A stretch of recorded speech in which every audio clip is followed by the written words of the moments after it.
in between games. Mantoni in 9 starts this season is 4-1 with a 4.21 ERA. He's pitched 51 in the third innings. He has given up only 48 hits. He's walked 22 and struck out 40. And there once again is the Beacons defense. No changes from game 1 to game 2. Big number to watch for Dan Mantoni in this start is 6 innings. If he goes 6 innings, he'll wrap up his regular season career with at least 200 innings pitched and at least 200 hits, showing how versatile and well-rounded he is. Mantoni, a senior from Northbridge, Massachusetts, out of Hopedale Junior Senior High School. Coming off a win against Plymouth State where he pitched 6 innings, gave up 4 runs on 4 hits. He walked 3 and struck out 5.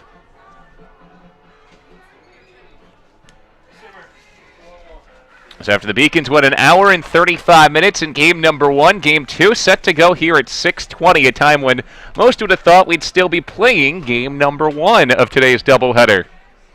Game went so quickly that Steve Consiglio is just now running in and grabbing his headset. Steve, good to see you. Beacons weren't messing around in game number 1, breezing through an hour and 35-minute 4-0 win, allowing just 2 hits in a combined outing from Matt Tully and Brian Kaufman.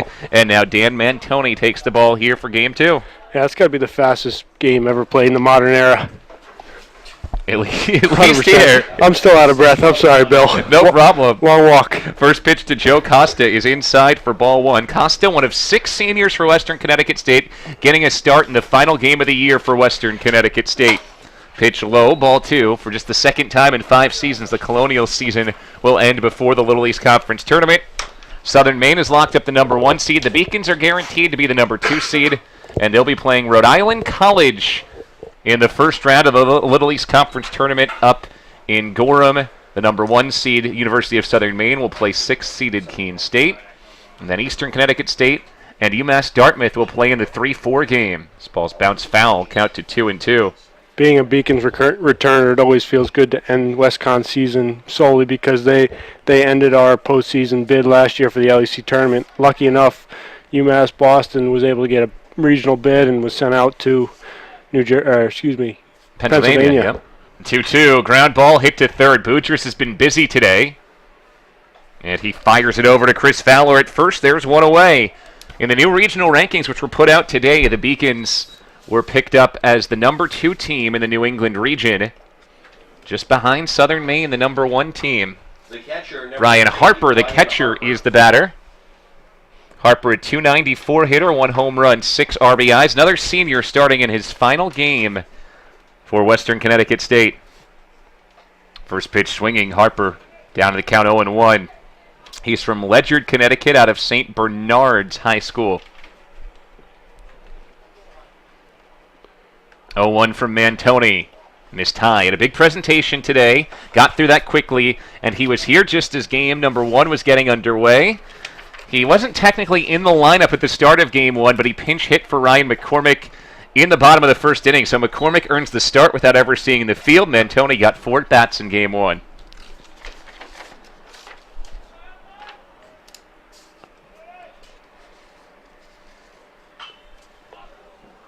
This ball's fouled back. Count stays at 2-2.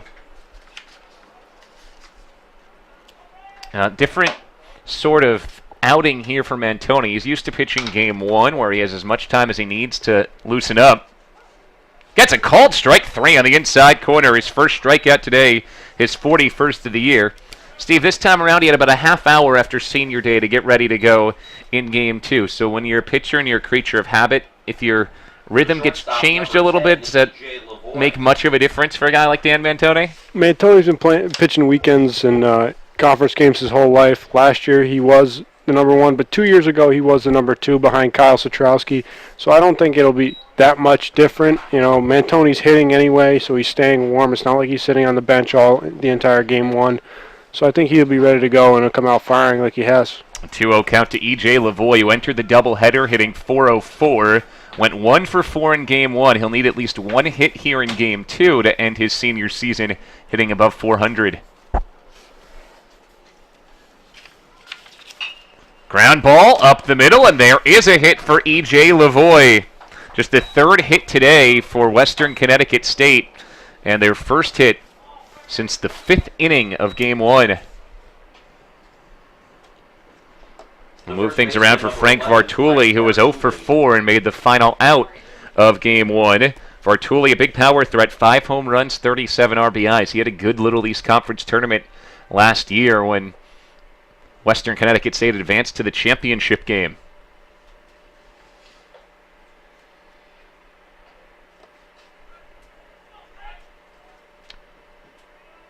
Steve, you mentioned Dan hitting in Game 1. That keeps him warm. I don't think anyone could tighten up in the speed. Game 1 was played in an hour and 35 minutes to play the 9 innings. And as much as we talked about the Beacons pitching staff, got to give a shout-out to Western Connecticut starter George Belizna, who pitched a complete game, 8 innings, pitched only 85 pitches, 68 for strikes, gave up 4 runs on 6 hits, but only allowed 1 base runner from the 4th inning on. Yeah, that's what you call a Greg Maddux start. You know, he's always in the strike zone, doesn't waste any pitches out of the strike zone, no curveballs in the dirt, fastballs 2 feet outside, just complete control and just throwing strikes. Here comes a 2-0 to Vartuli. It's now 3-0. And, you know, that 17 balls to 68 strikes sounds impressive enough. Through his first 70 pitches, he had only thrown 8 balls. 62 strikes to 8 balls over his first 70 pitches. That's the point where you're almost allowing the batters to get comfortable in the box. You know, there's a reason why they call it effectively wild.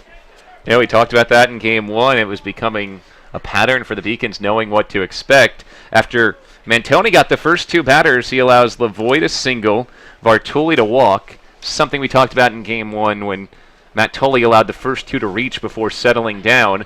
If you're going to get to a good pitcher, oftentimes you can get to them in the first inning. Absolutely. You know, you never want to let a guy get in a groove. Always coming back for the 2nd, 3rd, 4th innings always are easier than the first inning. At least for me, they were. And I know Mantoni's always struggled a little bit in the first inning, you know, getting control of his fastball, control of that good changeup. And usually the curveball is his getaway pitch that he can just flip in for a strike, and usually batters don't jump on it. In the final game of the season, senior Dave Palladino gets a start in right field. First pitch to him is a strike. This season, Palladino's hit 167 with 4 RBIs. He's out of Southington, Connecticut. Southington High School, one of the top baseball high schools in Connecticut, year in, year out, competing for state titles. Yeah, they ended my senior year. Oh, really? Yep. Ball on his strike to the right-handed batter, Palladino. In high school, that is. Yep. Pomprock High School, they beat us in the 2nd round for the state tournament. When I was working in minor league baseball, one of the top young pitchers on the Dayton Dragons was from Southington High School, Sal Romero. Yeah, Sal Romero, you're right, yep. He started for the Cincinnati Reds this year, actually. Inside pitch is a ball. It's 2-1. Yeah, he's quickly moved up the ranks. So been producing guys like him out of that high school for a long time. Hard-throwing lefty, I think. Lefty sinker bowler, yep. 2 balls and this strike to Dave Palladino, the right fielder for Western Connecticut State. 2-1 from Mantoni. There's a strike. It's 2-2. How can you explain the fact that it oftentimes takes a pitcher a little while to get a rhythm? Is it nerves? Is it just getting comfortable with how you're feeling that particular day? I mean, it almost can be like adjusting from mound to mound, warming up in the bullpen mound and coming into the game mound. That's what I usually struggle with. Weak pop up to second. Josh Lopez gets to it, and Dan Mantoni works around a couple early control issues and gets out of the top of the first unscathed. We go to the bottom of the first. No score on the Beacons Broadcast Network.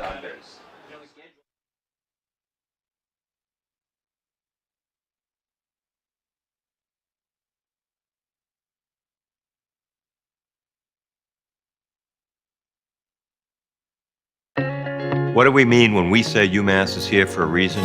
We mean that the 5-campus UMass system is the only public research university that the people of Massachusetts established to create better futures for themselves, but also for the Commonwealth of Massachusetts as a whole. It's a university that educates 73,000 students every day and graduates 17,000 graduates every year.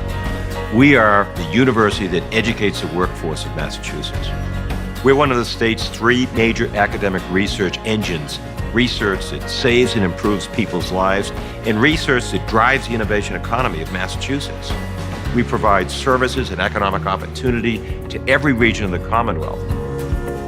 The noted historian David McCullough once said that two great concepts, university and Massachusetts, come together in only one place, and we are very aware of how fortunate we are to bear the name, the University of Massachusetts. We recognize that we are truly here for a reason, and that recognition inspires us and drives us every single day.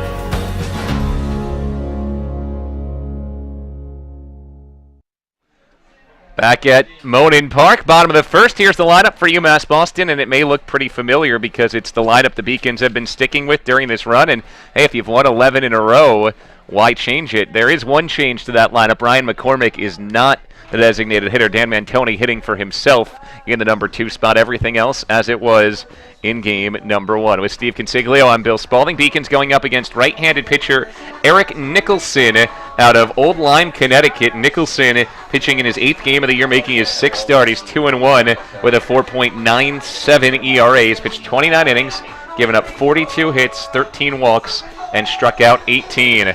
Josh Lopez will lead off. He was 1 for 4 in game 1.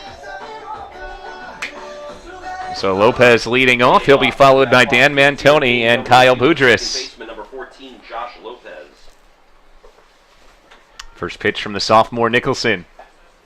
It is a fastball just inside for a ball. Well, positive for Western Connecticut State as they will miss the tournament, and this is their final game. Their go-to starting pitchers are sophomores. They're weekend starters, so that means they should be able to grow over the next couple of years with this group. Absolutely. You know, it's always impressive to have a sophomore weekend guy, especially as successful as the first guy was today. You know, he just throwing a lot of strikes. It seemed like the pitcher right now, Batista? This is Eric Nicholson on the mound. Nicholson. Batista was first game? First game was Belizna. Yes, Belizna. George Belizna. Yep. Spelling error. But it seemed Richardson struggled with hits. Nicholson hits the inside corner, and it's 3-2. I'm all over the place right now. Let me write that down. Well, we'll give you a break. You ran your way over here after class. Game 1 finished so quickly. Open the window. Get a breath of fresh air. Ball's fouled back and stays 3-2. Yeah, it was a really impressive performance. And the Beacons grinded out those runs. Professional at bats. One run came home on a 1-out ground out with a runner on third. Another on a suicide squeeze. Another on a sacrifice fly. Lopez stings this one to center, and it's down. Bouncing off the center fielder, Lana. And into left. Lopez into second. Should be a single and an error on the center fielder, Joel Luna. Sharp single for Josh Lopez, his second hit today as he's trying to snap out of a mini slump over the past 3 games.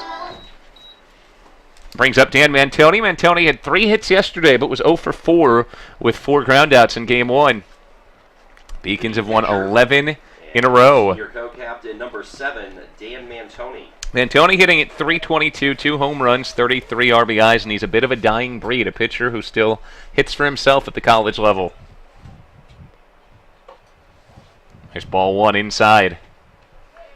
Mantoni doesn't play the field. He pitches or he DHs, but at the Division III level, you see a few guys who carry over and do both, but not all that many, and fewer each season.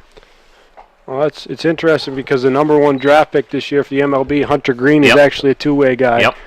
He can hit and he can pitch. Just saw the Sports Illustrated article on him. He throws 102, and he has late tower power. That has to be fun, even for one day, right?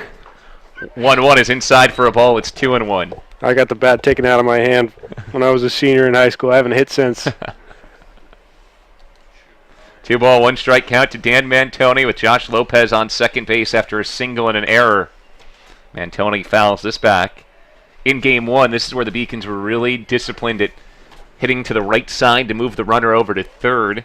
A ground ball like that from Chris Fowler set up a sacrifice fly, allowing Kyle Boudris to score back in the 6th inning of game 1. 2-2 to Mantoni's in the dirt, and the count runs full. Beacons will be off until Wednesday when they'll head up to Gorham, Maine for the Little East Conference Tournament. Southern Maine will wrap up in first place. Beacons in second, UMass Dartmouth in third. Pfister from Mantoni brings it back to the screen. 4 seed will be Eastern Connecticut State, the 5 seed Rhode Island College, who the Beacons swept during the regular season. And the 6 seed will be Keene State, which is a tough matchup in Game 1 for Southern Maine. They have a great number 1 pitcher. Mantoni smokes this to center. Good read from Lopez rounding third. He'll stop there with nobody out. Beacons put runners on the corners. Back-to-back singles. Mantoni hit that one so hard that even though Lopez read it well, not worth the risk with nobody out and the meteor order coming up. Yeah, especially with Boudras, a smart hitter coming up. Very small chance he'll strike out. He'll definitely put the ball in play and that run will score. Kyle Boudras doubled and scored in Game 1, sitting at .394 on the season. The third baseman, number 15, Kyle Boudras. Beacons did have just 1 hit from the 4th inning on in Game 1, but already 2 hits here in the first inning of Game 2 after a 4-0 win in Game 1. It's a first pitch strike to Boudras. Boudras on the day, 1 for 3, a sacrifice fly and a double. Picked up his 24th RBI of the season. Smokes this to center, falling quickly, and there is his 25th RBI of the year. 3rd single in a row to start the game for UMass Boston as Lopez scores. Now, you had the feeling this game could go one of 2 ways. Either Western Connecticut State comes out really inspired with a bunch of seniors in their final game and plays really hard, or if the Beacons get a big lead early, could turn into a real laugher as UMass Boston's made no changes in its lineup, keeping its A squad in, winning 11 straight and looking to go into the conference tournament on a high note. I do think this is a tough matchup for Nicholson, especially against this hitting Beacons team. Now, he did give up, you said, 42 hits in 29 innings. Yep. It's a big number, especially for a weekend guy. You said he's a sophomore. He's got a lot to learn. Maybe he'll go outside the strike zone a little bit, as he does there, to get the Beacons out. Count to 0-2 on Fowler, who doubled off the monster in the left to extend his hit streak to 30 games, just 4 behind Steve Coffey's all-time UMass Boston record. 0-2, Fowler grounds it slowly towards second. Costa's there, flips to short for 1. Lavoie back to first, not in time. Fielder's choice, Fowler's aboard. Mantoni to third base. Boudras retired on the 6-4. So it does put a runner on third with just 1 out for Nick Herzog as the Beacons will look to go up 2-0. The right fielder, number 34, Nick Herzog. This is a big at-bat here with the Beacons entering the conference tournament. You have to get the runner home here with less than 2 outs. Herzog sprays it down the line and right, foul. And that's something UMass Boston was great at in Game 1. Only 6 base runners throughout the course of the game. 4 of them scored. Bunched their hits together. 3 hits in the second inning, which led to 2 runs. 2 hits in the 4th inning, which led to 1 run. 1 double, followed by a productive ground out and a suicide squeeze to bring home the final run in the 6th. Fowler diving back into first, still looking for his first stolen base of the season. Fowler had one of the Beacons' 2 home runs yesterday in the win against Amherst. Fowler and Luke Nagel both homered for the Beaks. Herzog takes a breaking ball for a strike as that caught the front door. No balls, 2 strikes. So now Herzog will have to protect here. Infield is back. They'll surrender a run. Especially looking for that double play.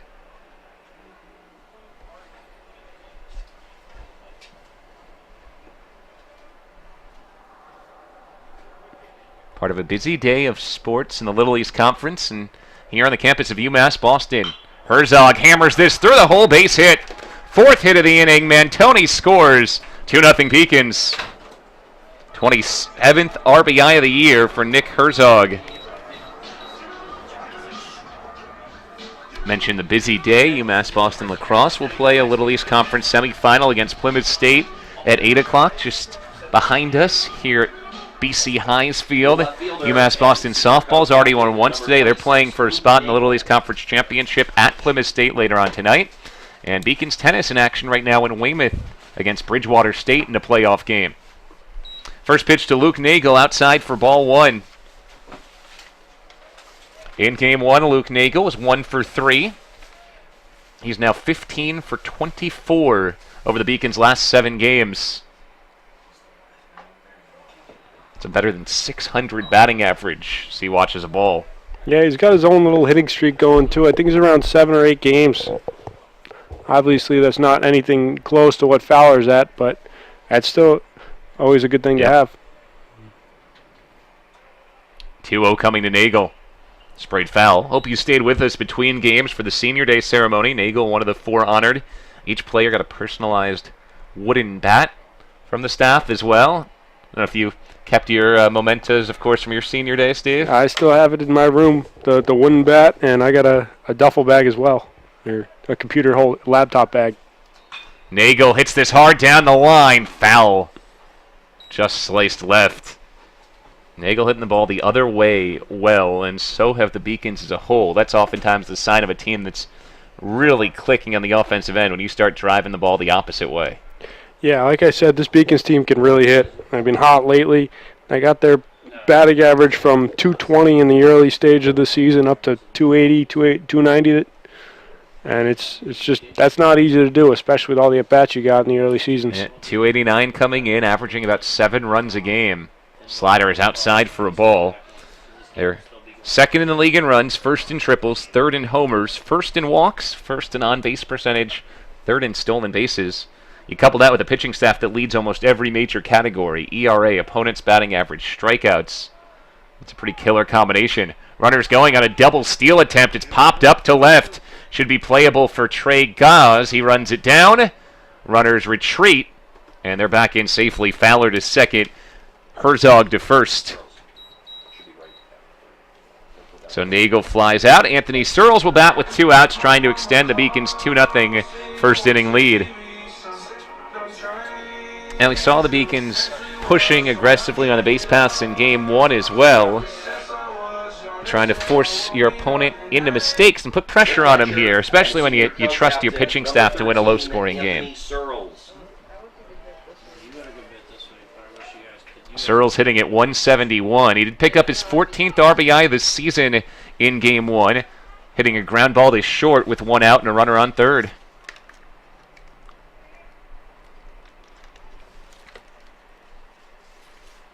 Eric Nicholson on the mound, looking to escape this first inning, limiting the damage to just 2 runs on 4 UMass Boston hits.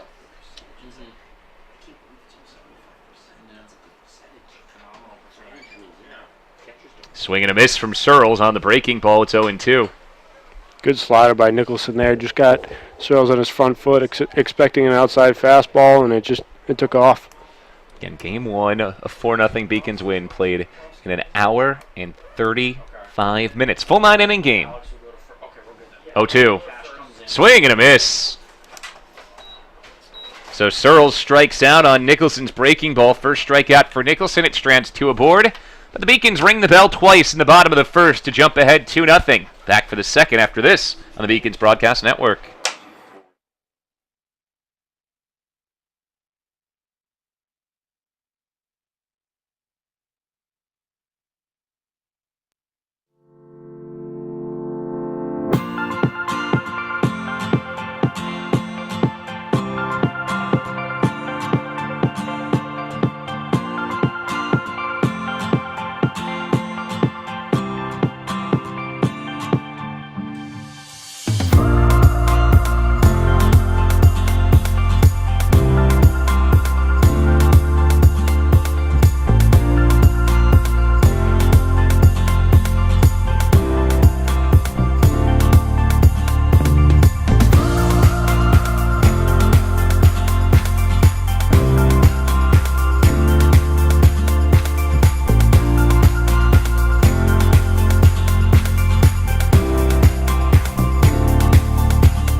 We go to the bottom of the second here at Moden Park. By the way, that Game 1 win for UMass Boston, officially the first ever home win against Western Connecticut State in the 2 years here at Moden Park. Beacons did beat Western Connecticut State at Moden Park last year, but that was technically a West Conn home game after their field was unplayable. So now the Beacons have beaten all 8 conference teams at least once here at Monin Park. It's only taken 2 years. That's pretty tidy work by UMass Boston.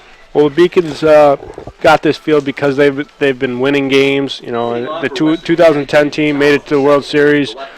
Last year, obviously, they made it to the regionals. But ever since I think it was 2010, they've had a above 500 record, maybe below once or twice. But they've just been a growing team. Coach Agerbro's done a great job recruiting and building this program to what it is now. And now they're a New England power. A win here would be the Beacons' 29th of the regular season. And it would be the 11th conference win. Huegi on the ground ball, bouncing throw, just gets the speedy Trey Goss for out number 1.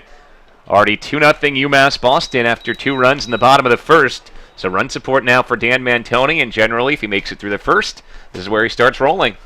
Yeah, I'd like to see Mantoni really spot that changeup. I know it's hard to pick up in the booth up here, but it's always a ball that drops and it gets hitters on their front foot. You know, they'll be lunging and not putting good swings on it. First pitch fastball, a strike to junior Joel Luna. 262 hitter, home run and 19 RBIs. Luna, one of 5 new starters in Game 2 for Western Connecticut State. Final game of the season for the Colonials. It's quickly down on the count 0-2. 1 strikeout already for Mantoni today. He was struck out 41 in 52 1/3 innings. This is fouled away. 6 innings today will give Dan Mantoni 200 innings pitched to go along with 200 career hits. It's a rather unique 200-200 club.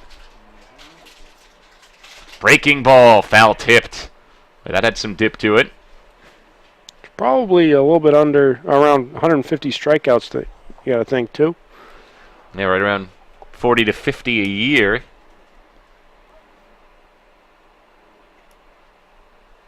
Oh, 2 again. Another curveball into the dirt. Of course, we're talking pitching strikeouts, not strikeouts when he's been at the plate throughout his 4 years. Ball and 2 strikes now to Joel Luna. Popped up, center field. Easy for Sal Fruscino. There's a quick out, number 2. So quick start for Dan Mantoni here in the 2nd inning.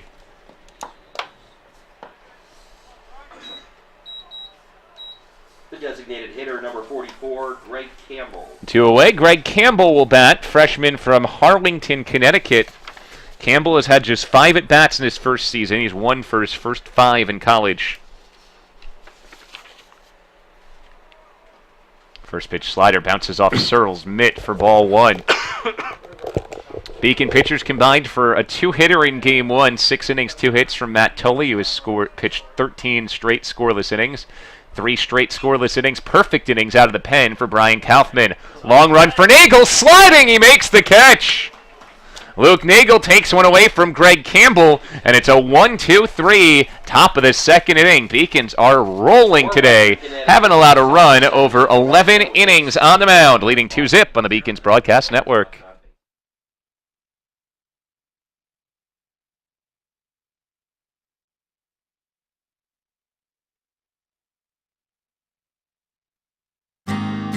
UMass is very public service focused, and it piqued my interest, and I started doing more research on it. I'm very focused on what can I do to make the world around me a better place. My name is Lydia Grasso. I'm a junior at UMass Boston studying sociology and minoring in human rights. Because I won the Chancellor's Scholarship at UMass, it allowed me to go to Cambodia. I was working at the Sihanouk Hospital Center of Hope. I was in the place of something horrible that had happened. I could either go home and kind of forget about that experience and kind of block it out, or I could do something so that things like that never happened again. UMass provides me with opportunities that I wouldn't get anywhere else and gives me a global perspective in a public setting. I definitely transformed at UMass.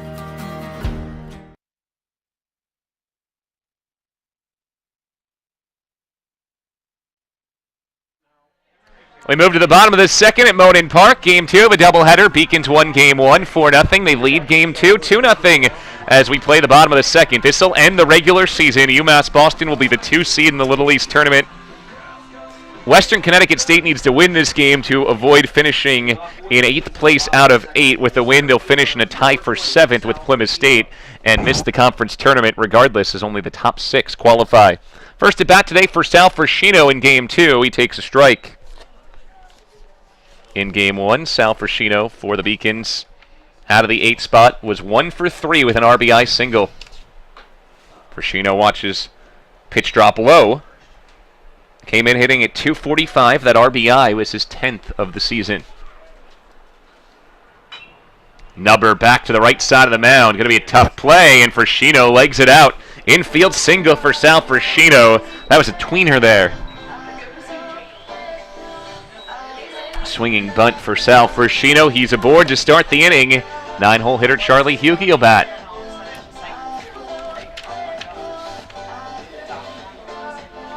Beacons have put down 32 sacrifice hits this year. Does this feel like a bunting situation for you at the start of the second? I don't think so, because Nicholson's given up so many hits. You want to let your team, your offense work. You're not trying to create as many runs as you were last game because you know they'll come, especially if you get to the Westcon bullpen. 5th hit already today for the Beacons in the first inning plus with Frascino aboard. Ground ball hit to the hole. Shortstop Lavoie flips to second for 1. Relay to first. Safe. Hugi's aboard on a fielder's choice. Would have been a tough turn with that ball deep in the hole. So turn the lineup back over to Josh Lopez, who stung one to center for his single and ended up scoring back in the first. Lopez 2 for his first 5 today in the doubleheader. Last week, in 3 games, he hit close to 600. Second baseman number 14, Josh Lopez. Pickoff throw toward Frascino is by. Huegi will advance to second base. Big turnaround second. Joe Costa lost the ball, and that sends Huegi into third. Costa tried to pump his throw and just lost it. So an E1 on the first throw and an E4 on the second, and just like that, 2 errors send Charlie Huegi to third base. That is not one for the highlight reel. No, that's a blooper. It's a tough error because you're trying to make a play when you probably shouldn't be. You're not going to make that throw all the way to third base in that situation. Just trying to fake it, see if he takes off. Infield's come in halfway, already down 2-0 for the Colonials. Lopez takes a ball high and tight. It tells you how much respect Coach Susi over there in the dugout for Westcon has for Dan Mantoni, who he's seen pitching for 4 seasons. Doesn't want to allow this lead to expand to 3. Ball's fouled away. I think they're aware of the the suicide squeeze as UMass Boston did in the first game. Yep, Beacons pulled it off back in Game 1. Suicide squeeze for UMass Boston was laid down by Nick Herzog to bring in Kyle Boudris. Looking for the squeeze there. It's missed. But Hugi's back in. Was not a dead suicide. Closer to a safety squeeze there. Yeah, Huegi didn't take off right away. Smart play. Somehow he picked up that was a curveball out of the hand of Nicholson and didn't go. Tough pitch to bunt. And Lopez pops this one up. Foul territory. Long run. Vartuli over his head. See if Lopez can bear down and get this run in anyway. And now you're looking for either a ground ball into a hole or into the outfield, or a fly ball to score Charlie Huegi from third.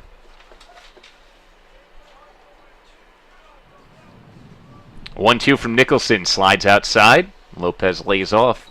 This pitch we saw him chasing earlier on during this week. 40 pitches for Eric Nicholson through just an inning and a third. That's after line drive to center is down for a base hit. Good piece of hitting by Josh Lopez. Knocks home Charlie Huegi. It's 3-0. So 40 pitches to get 4 outs for Nicholson. That's after in game number 1. Starting pitcher George Belizna threw 85 pitches to get 24 outs. You wouldn't have to run here to game number 2 if that game was played at this pace. Hey, I needed the I needed the exercise. I'm just not that athletic anymore. Pitch high to Dan Mantoni, ball 1. Now, as we talked about on Tuesday, some would question whether pitchers are athletic. I am not one of those. I will give the benefit of the doubt to the pitching staff. Put Seth Orensky through a door if he says that again.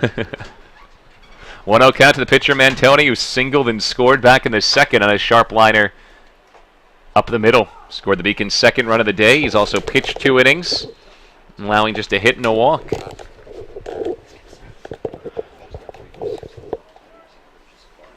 One to Mantoni, high and tight for a ball. Remember, in this game too, just like any other Little East Conference game, there is now that 10-run rule. So if you get up by 10 after 7 innings or more, game's over. Mantoni watches the pitch down and away for a ball. 3-1 to Mantoni. Only 1 down here in the second. Fastball, ground ball is short. Lavoie's there, flips to second for 1. Costa's relay is in time, and Dan Mantoni is retired 6-4-3 on the double play. That ends the second, but the Beacons tack on another run with a Josh Lopez RBI single. To the third we go, 3-0 UMass Boston.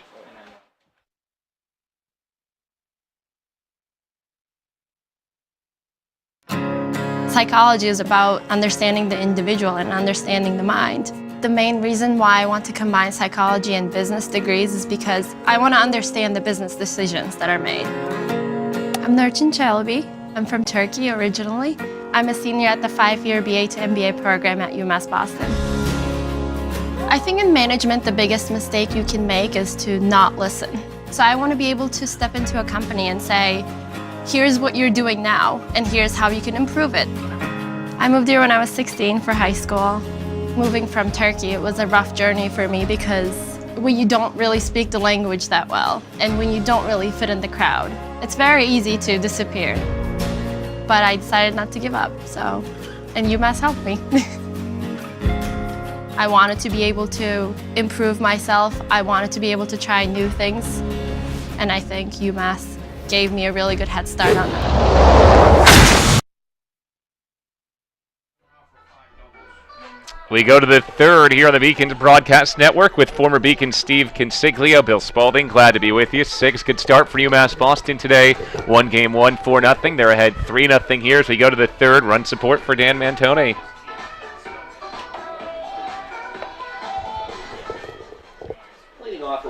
Mantoni will face 9-1-2 in the order here in the third. He's given up just a single and a walk. They both came back in the first inning. 1-2-3 second. Joe Daigle, a .329 hitter, will lead off inning number 3 of game number 2. To the first 11 innings today, Beacon's pitchers have allowed just 3 hits and no runs. First pitch to Daigle. Fastball. Roll the ball. Close pitch. What have you seen from Dan so far? Mostly fastballs. Really trusting his stuff, and if he's ahead in the count, he's buried that curveball. Popped up, right side of the infield. Long run out for Lopez, who lost it. Now Frashino takes charge, and everybody gets out of the way. For a while there, it looked like nobody was going to claim that ball, but Sal Frashino got vocal at the end, and there's 1 down. Yeah, Sal's the commander out there, always trying to tell it, say who's got it, and worst comes to worst. He's got to call it off, and in that situation he did. That is his ball. He doesn't want to let Lopez try and catch that moving backwards. So now we're back to the top of the order. Second time through, do you expect to see more off-speed from Mantoni? Costa swings at a first pitch fastball. Easy out there to left for Daigle. 2 down. If they keep swinging at fastballs, as long as he keeps them low in the zone, he'll be fine. 6 in a row for Dan Mantoni, since he allowed a 2-out single and a 2-out walk back in the first. He'll face Bryan Harper here. Harper struck out looking back in the first inning. Senior Harper, one of 6 seniors getting the start in the final game of the year for the Colonials. Good on Coach John Susi in his 18th year for West Conn to make sure he gets all his seniors in. First pitch strike to Harper.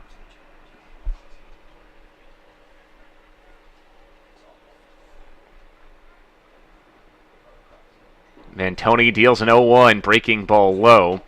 Coming into the day, West Conn still had a chance. They would have needed 2 wins and some help to make the playoffs. That game 1 loss effectively ended their season. 1-1.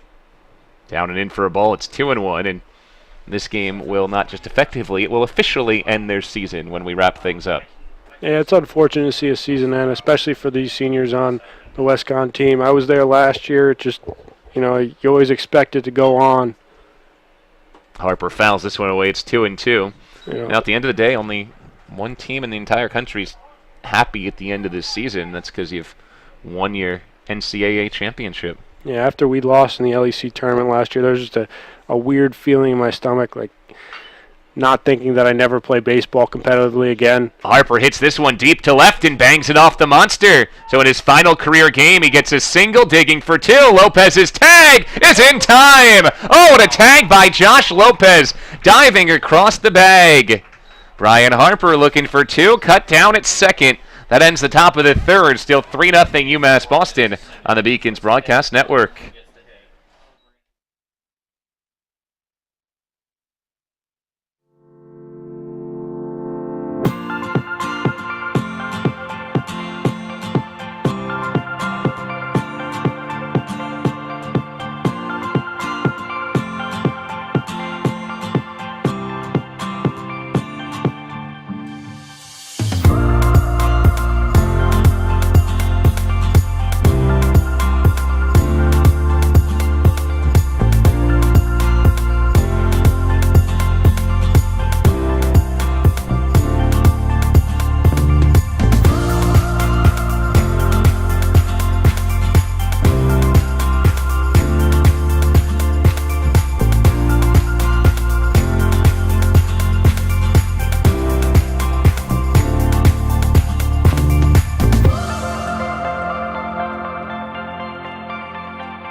To the bottom of the third we go at Monin Park in the final game of the regular season with Steve Consiglio, Bill Spalding. Glad to be with you.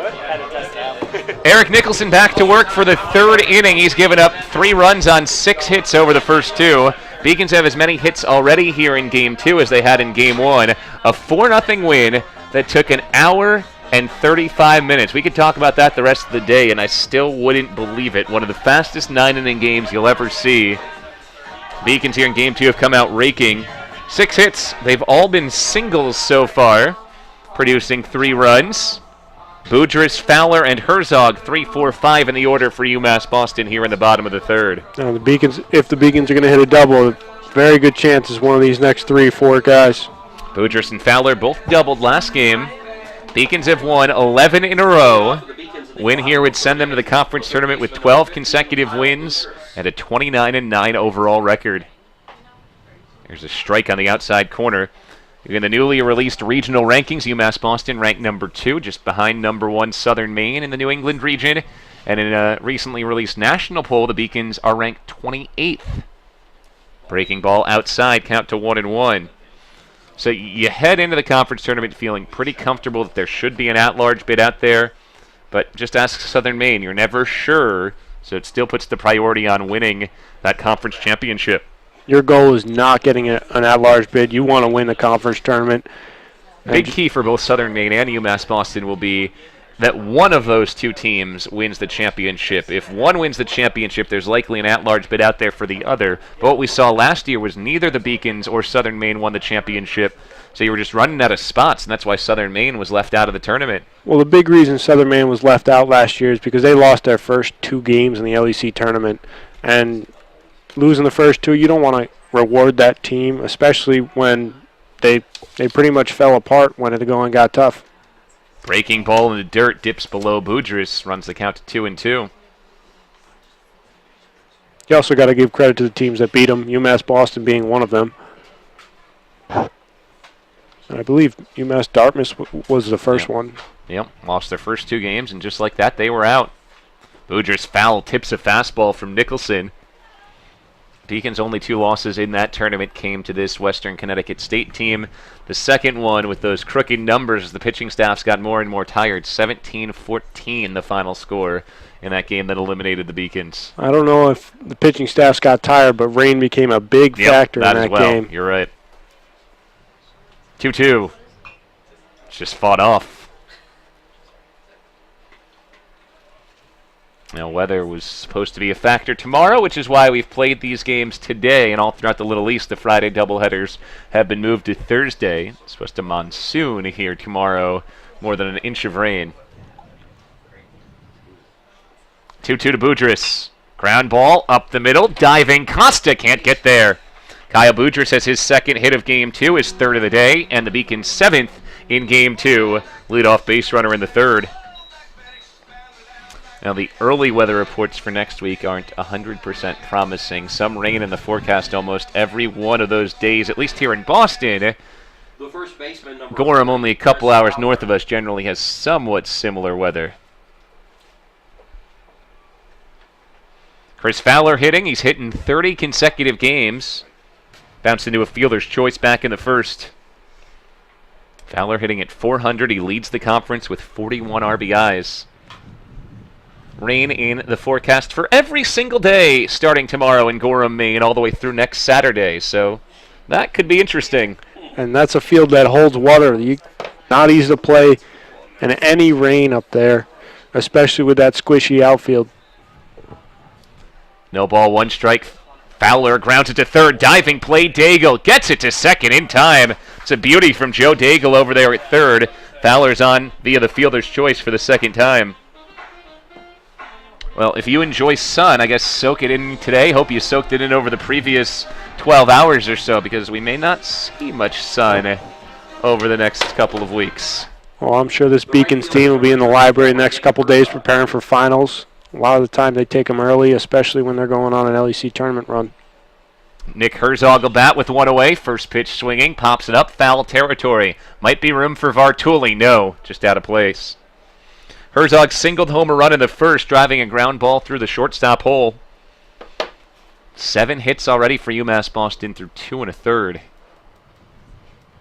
Really had to manufacture their runs in Game 1. Here it's just a concentration of hits. Slider outside, 1-1 to Herzog.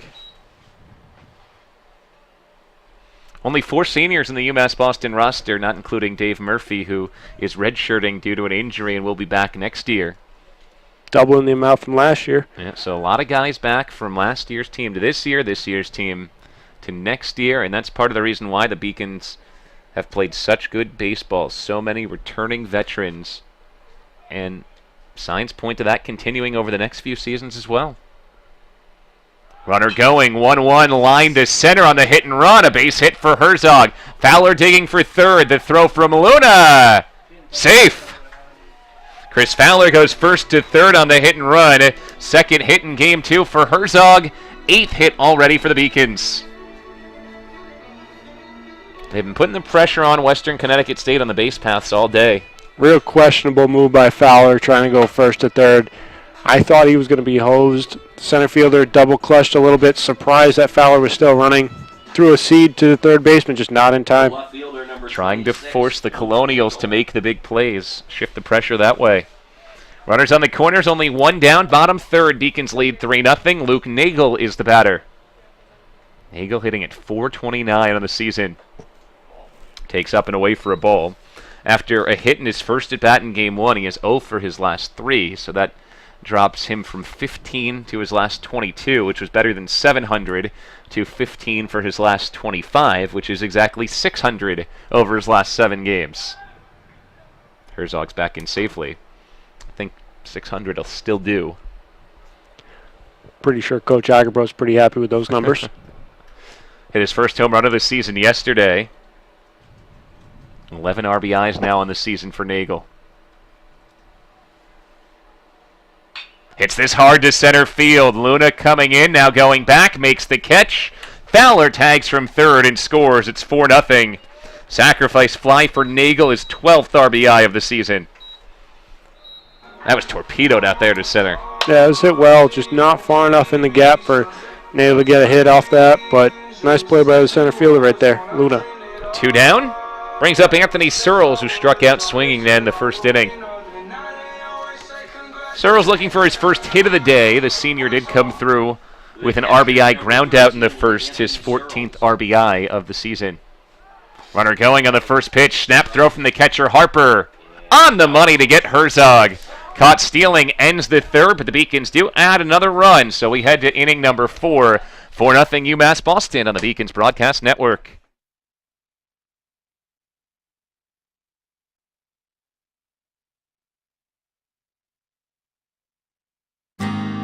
UMass is very public service focused, and it piqued my interest, and I started doing more research on it.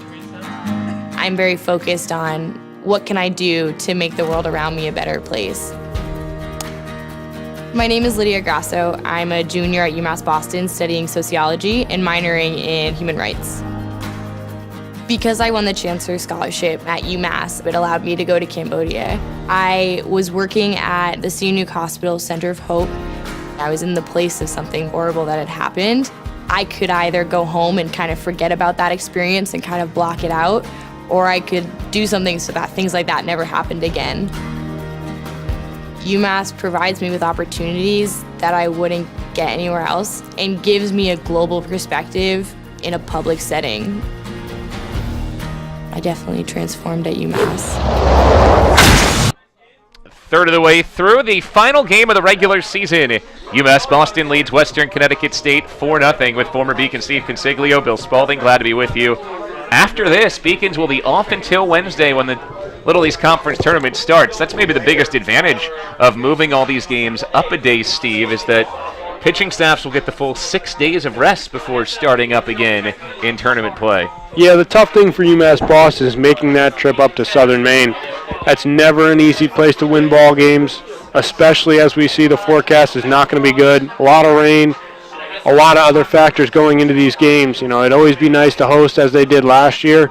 You know, they felt comfortable. They're on their home field. They lost the first game, battled back the next 3 games. They won the next 2 and then lost again to this West Conn team who just didn't give up. E.J. Lavoie leads off the 4th inning. First pitch from Dan Mantoni is down low for a ball. Lavoie singled back in the first. One of 2 hits today in Game 2 for Western Connecticut State. As a team, had only 2 hits in Game 1, and Lavoie picked up 1 of the 2. Ground balls slowly hit left of third. Ball and a strike. So we're driving up that. If you don't play the morning game, you drive up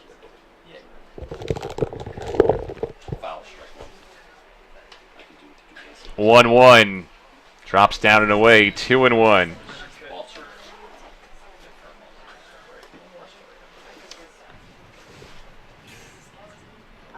Lavoie, Vartuli, and Palladino. 3, 4, 5 in the order, and Lavoie swings over the top of this one.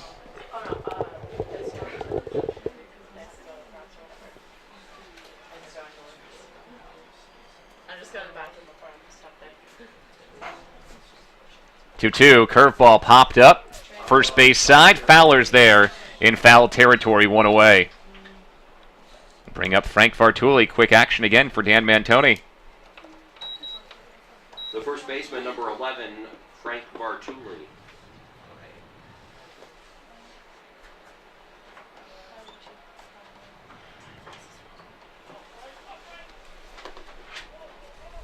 Vartuli walked in the first. One of 2 runners to reach in the first.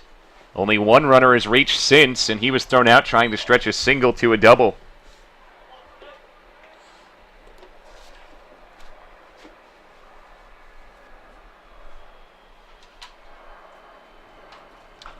Ground ball nubbed right side, foul, and it moves the count to 1-1 on Vartuli, big tall right-hander.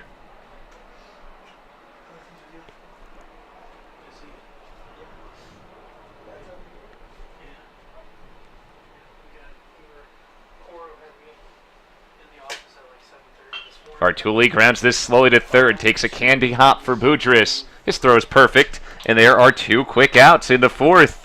Dan Mantoni following from what Matt Tully and Brian Kaufman did in game number 1. We've gotten now through 11 2/3 innings. Beacon pitchers haven't allowed a run. They've only given up 4 total hits today. That's just a good job. You know, I don't know how these Westcon hitters have hit. Came in hitting at .308 on the season. And there you go. This is a good hitting team. It just shows how good the Beacons pitching staff is, especially their 1-2. Throwing up strikes, and the bullpen in Brian Kaufman just coming out and throwing darts. Strike to Palladino on the outside corner. On pitch number 2, he's sky high, pops one towards short. Hugi's there. And it's another 1-2-3 inning for Dan Mantoni. He has faced the minimum in each of the last 3 innings. We move to the bottom of the 4th. Beacons lead 4-0.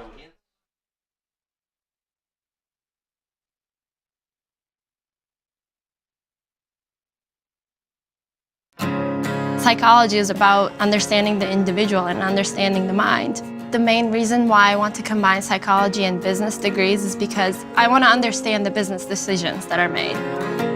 I'm Nurçin Çelebi. I'm from Turkey originally. I'm a senior at the 5-year BA to MBA program at UMass Boston.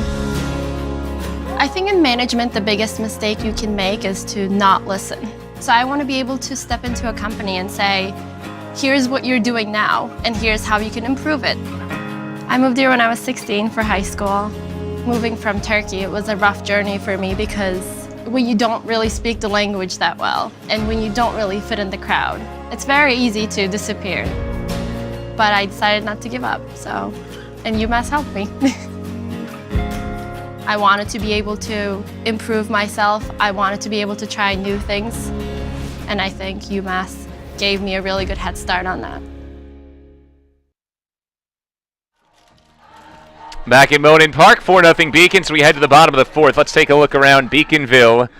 UMass Boston in the midst of playoff season with most of its other spring sports. Beacon softball already with 1 win today. They'll play Plymouth State for game number 2 tonight. Win moves them into the championship final. Beacons against top-seeded Plymouth State. Men's tennis a 5-2 win over Bridgewater State in the semifinal. And lacrosse will play Plymouth State just behind us tonight, an 8 p.m. start. Anthony Searles leads off for the Beacons here in inning number 4. He was at the plate when Nick Herzog was caught stealing, and Searles takes strike 1. Gotta love playoff time. Searles down in the count 0-2. Nicholson going after Searles with a steady diet of sliders. No ball, 2-strike count to Searles. 0-2 delivery. Slides outside. Check swing. Did not go. That's a ball. Count moves to 1-2. Let's see if we can cross him up with a fastball up and in right here. I think they'll be able to get Searles to swing under it. Strike 3. Nope. Back to Ground ball. Right back to the mound. Nicholson's got it. And Searles is retired. 4 straight sliders. Got the out. So score that 1-3. Brings up Sal Frascino. And then it's Charlie Huegi. Frascino singled back in the first, was erased off the base paths on a fielder's choice.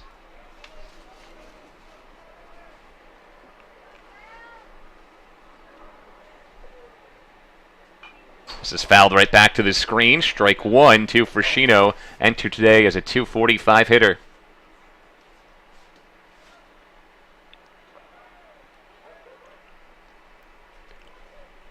0-1 to Frascino. Clips the corner for a good strike, too. Nicholson seems to be settling in a bit after a shaky first couple of innings. Still no walks from the Westcon pitching staff all day into their 13th inning of work. Frascino takes a ball. It's 1-2.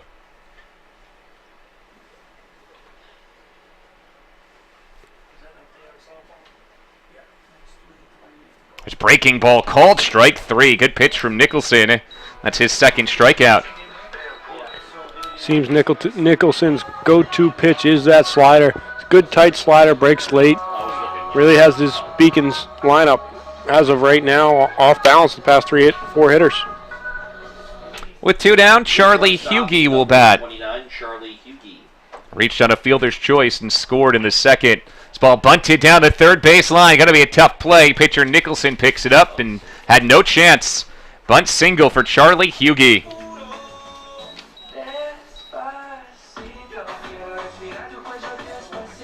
Well, when you've gotten into a little rut for an inning or so. That's one way to break it out. Huegi reaches with the bunt. It turns the lineup over to Josh Lopez.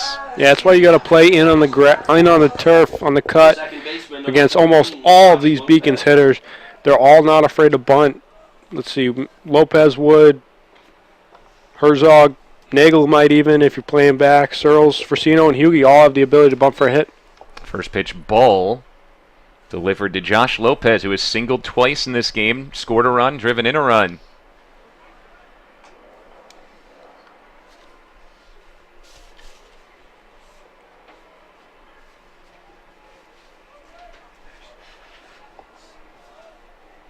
Beacon scored 2 in the first, 1 in the second, 1 in the third.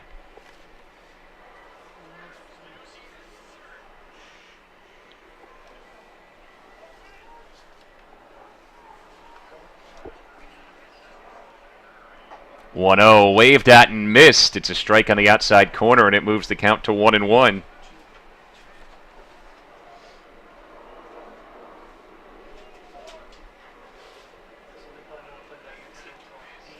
Running early, pitches a strike. The throw way late. Huegi got a walking lead there to move into scoring position. That's a strike.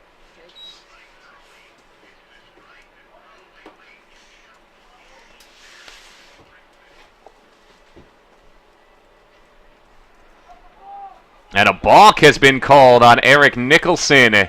So that moves Huegi up to third.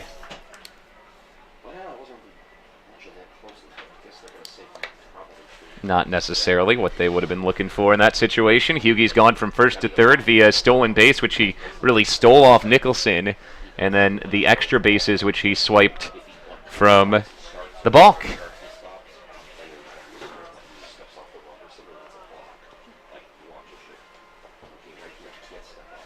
(1-2) slider down and away. So 2-ball, 2-strike count. 4-0 lead for UMass Boston. Already won game 1 of this doubleheader, 4-0. Here's a foul back to the screen again. It stays at 2-2.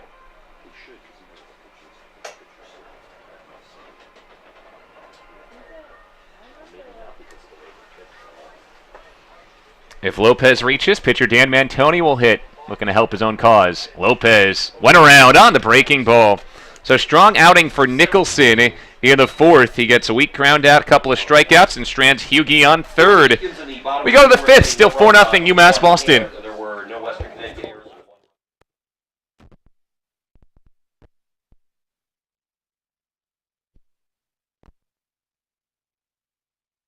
The University of Massachusetts Boston. It's just minutes from downtown, and the Princeton Review calls it one of the best values in the country.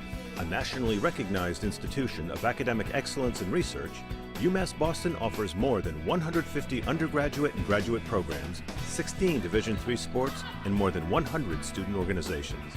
To learn more about the opportunities waiting for you at UMass Boston, visit in person or online. UMass Boston, a research university with a teaching soul.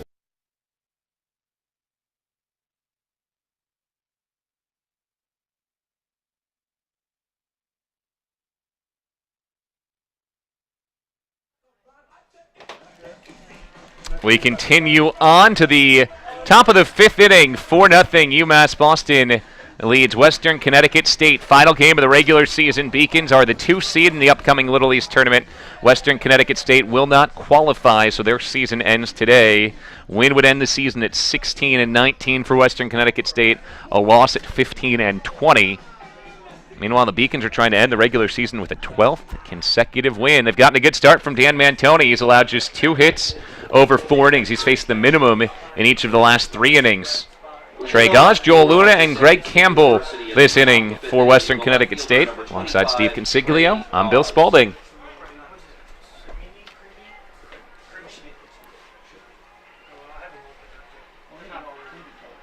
Goss is 0 for 4 on his day, but he takes a ball here. Grounded out to shortstop to start the second.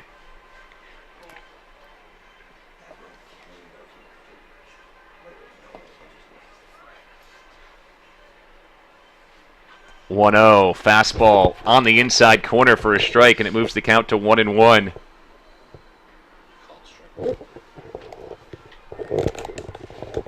1-1 delivery from Mantoni. Fly ball sprayed foul into the screen, and that runs the count to a ball and 2 strikes on Gauze.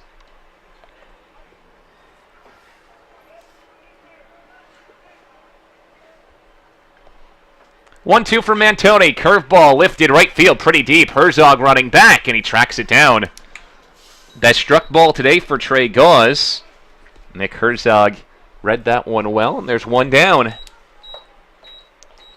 Mantoni just threw his 54th pitch of the night.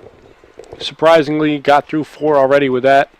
You know, he's usually a guy that goes deep into counts, works a lot. Hitters work a lot of 3-2 counts off him. He's limiting that tonight, and hopefully he can get into the 5th, 6th, 7th inning. Joel Luna takes ball 1. Well, in game 1, it was a simple 2-pitcher combination. You had Matt Tully go 6. Brian Kaufman finish it off with 3.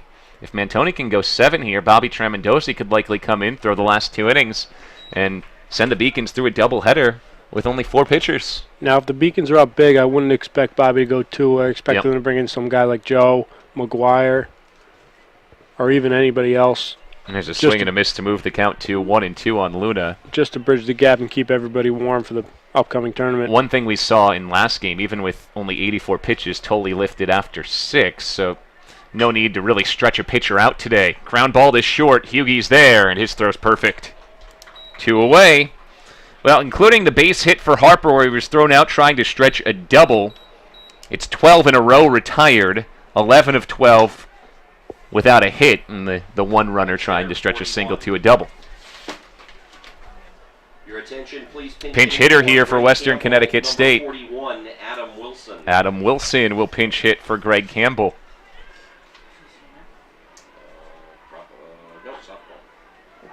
Wilson takes a ball. Wilson's a sophomore.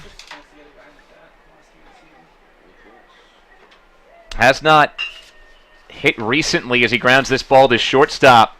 Huegi got it again. There's 3 quick outs in the top of the 5th. Boy, the Beacon pitching staff is as hot as could be. We go to the bottom of the 5th. 4-0 UMass Boston on the Beacon's Broadcast Network.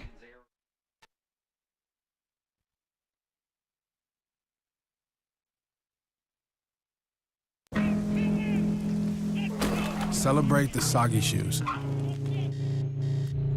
and the slow starts. Celebrate the lessons learned along the way.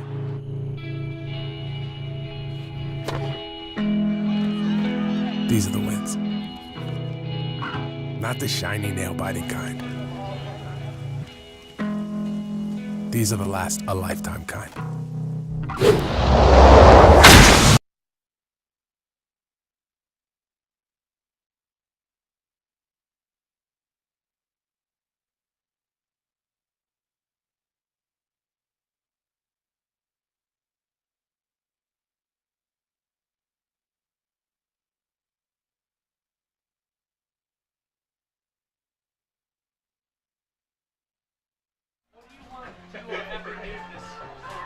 We move to the bottom of the 5th with Steve Consiglio, Bill Spalding. UMass Boston leads Western Connecticut State 4-0 in Game 2 of a doubleheader after taking Game 1 of the doubleheader 4-0 as well.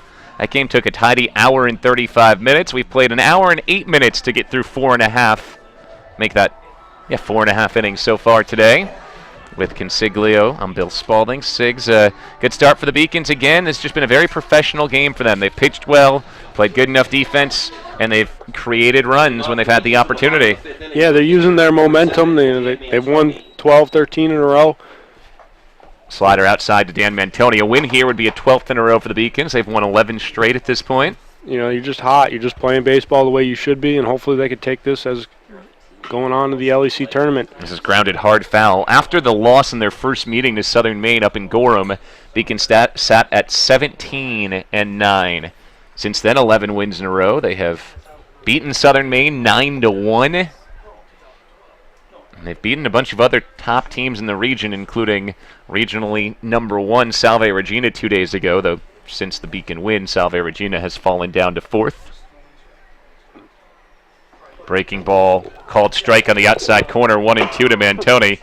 Dan Mantoni's always put in an awkward spot when he's hitting because if he disagrees with the call, he doesn't really want to argue it because he wants that on the mound as well. 1-2, just missed for a ball. It's 2-2. Catcher thought he had strike three there, but looked like a similar pitch to the last one. I agree with you, Bill. You know, Dan can never really say anything because he's such a leader on this team. He doesn't want to take out his anger on the umpire. Ground ball to third. That's Daigle. And Mantoni's retired, one away. Especially because the other kids on the team look up to him. And he is a captain on this team. One of the few actual four-year players, along with Searles. You know, before them, it wasn't really seen often. Dupes was a 4-year senior last year, played all 4 years at UMass Boston, and I was a 2-year player here. I transferred over from Wheaton College. You know, you don't see that 4-year guy, you know, stick around. You got a lot of transfers, a lot of freshmen that leave or get hurt after a year and don't come back. You know, it's always tough. But you see on this team a lot of returners, a lot of guys coming back, lineups relatively the same from year to year. It always helps Coach Agerbrodt, and it always helps him bring let him build a winning program. Yep. Outside for ball, you've got a couple of juniors in this starting lineup. Sal Frascino, Josh Lopez, guys who will be 4-year Beacons, assuming they come back next season. Sophomores in this lineup that have played already for a couple of years, including this guy, Kyle Boudris, who steps into this one and drills it. Luna running back into the corner. That ball's down all the way to the wall. Easy double for Boudris. It bangs to the corner, so he'll head to third with a stand-up triple. And that's one of the balls at this park that would be a home run almost anywhere else in Division III. He crushed that ball to the deepest part of the yard. Yeah, he kind of hit it through the wind, too. You know, that ball was headed to right center. The wind took it towards that 420 marker in right center. And he just kept running. Pretty upset he only got a triple out of it. He wanted to score, but he's got to trust Fowler to get him in. The first baseman, number 40, Chris Fowler. One down. We go to the bottom of the fifth. Chris Fowler will bat. Ground ball hit to second. This will score a run. Boudris home from third. RBI ground out for Fowler. His 42nd RBI of the year to lead the Little East. Now he is 0 for 3 through his first 3 at-bats, but a productive out for Fowler. Yeah, I'm sure he's hoping he's got 2 more at-bats to continue that hitting streak. Fielder, number 34, Nick Herzog. I think he'll get at least 2 if the Beacons, you know, are able to get a few hits in this game. Now, the Beacons will only likely, barring a big comeback, hit in the 6th, the 7th, and the 8th after this without having to hit in the bottom of the 9th, so that could limit his opportunities a bit. But he is guaranteed at least 1 more at bat today, barring a substitution. Swing and a miss from Herzog. Now, as Seth Orensky was telling us during Game 1, you talk to Chris at this point, and he's very level-headed about his hit streak. He said he doesn't personally care all that much as long as the Beacons keep on winning. So he's saying the right things. And hey, at the end of the day, of course, he'd love to keep that hit streak going, but maybe it would give him the opportunity, if it doesn't continue after today, to relieve that pressure heading into the playoffs. Yeah, I don't think he's really thinking about it at all. Yep. You know, you can see he's relaxed at the plate. He's not stressing, and he's doing what he's doing all year. He's just trying to get the run in from third, just trying to get a piece of it, attacking early, gets that ground ball. Doesn't go through, but he still gets the run in, does his job, and now he'll have foul ball at the end of the bat. Foul ball. He'll have another chance. Maybe he'll stress that at bat, but we'll see. So 2-ball, 2-strike count, 2 down. Eric Nicholson looking to get through this inning, facing only 4 as the Beacons have added another run here in the bottom of the 5th. Curveball just missed low. 3-2.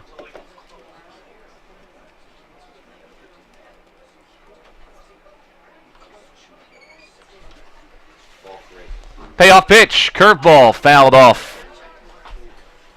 So Herzog will see a 7th pitch of this at-bat.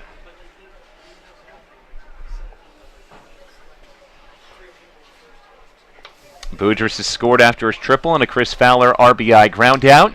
3-2 to Herzog, popped up. Shallow right field, long run in for Palladino, and he puts it away. So another somewhat tidy inning, but the Beacons do score. Kyle Boudris comes home after his triple.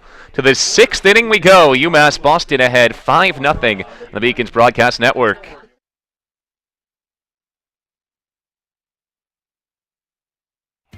Something I discovered in myself is that if I have a goal, then I can accomplish it. It's a well-rounded experience. At a Division III school, you primarily a student athlete, so the school is really shaped around you developing yourself as a complete individual. It helps a lot that you have a family with your team that can guide you.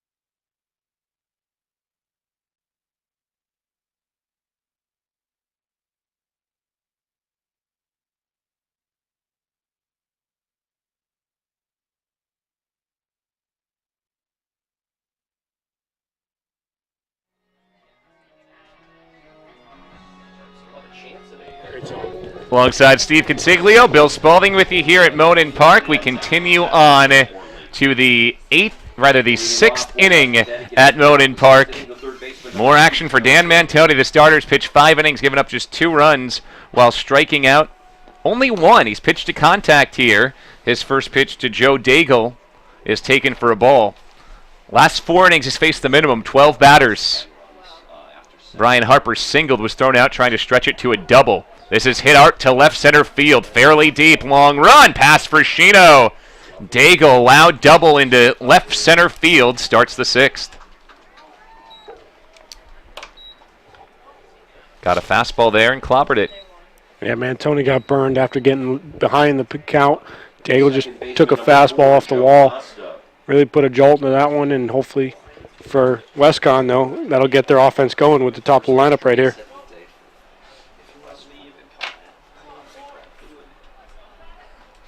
So here comes Joe Costa. He is grounded out and flown out. Remember, the top of this order for Westcon looks a little bit different than normal today. 6 seniors starting in the top 6 spots in the batting order in their final game. Only Lavoie and Vartuli regulars in the middle of the order, batting 3rd and 4th. Costa bounced this foul. Trey Gauze, who's hitting in the 6th spot today, another senior regular, but generally he hits 8th or 9th. Costa, Harper, Vartuli, and Palladino have had limited starts this season.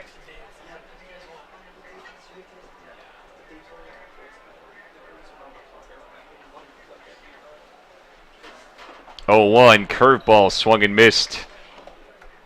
0-2 to Costa. 3rd time through the order now. We're seeing Mantoni start to throw a few more breaking balls. Yeah, he left that one up. Costa almost took advantage of it, just out in front a little bit.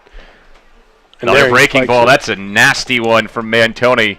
Picks up his 2nd strikeout of the day. 1 down. Oh, foul ball. Still, ruled a foul tip. Excuse me. Just got a piece of it then. And just popped out of Searle's mid as well.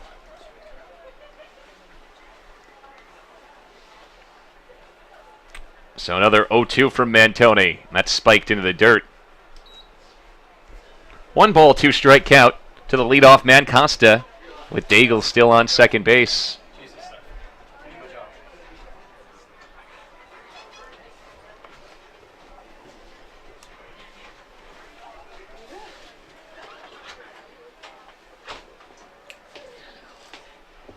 One-two delivery, fastball past the catcher Searles to the backstop.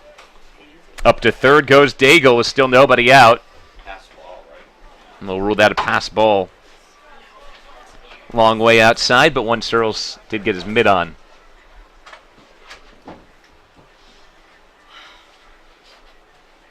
With the sun setting, it started to chill a bit here in Beaconville. Wind blowing out toward the left off the water, right along the Atlantic. 2-2. Check swing. Did he go? No. Ooh.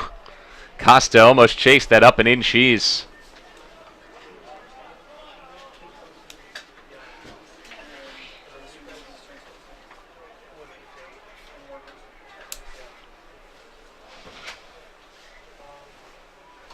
Here's the payoff delivery. Outside, ball 4.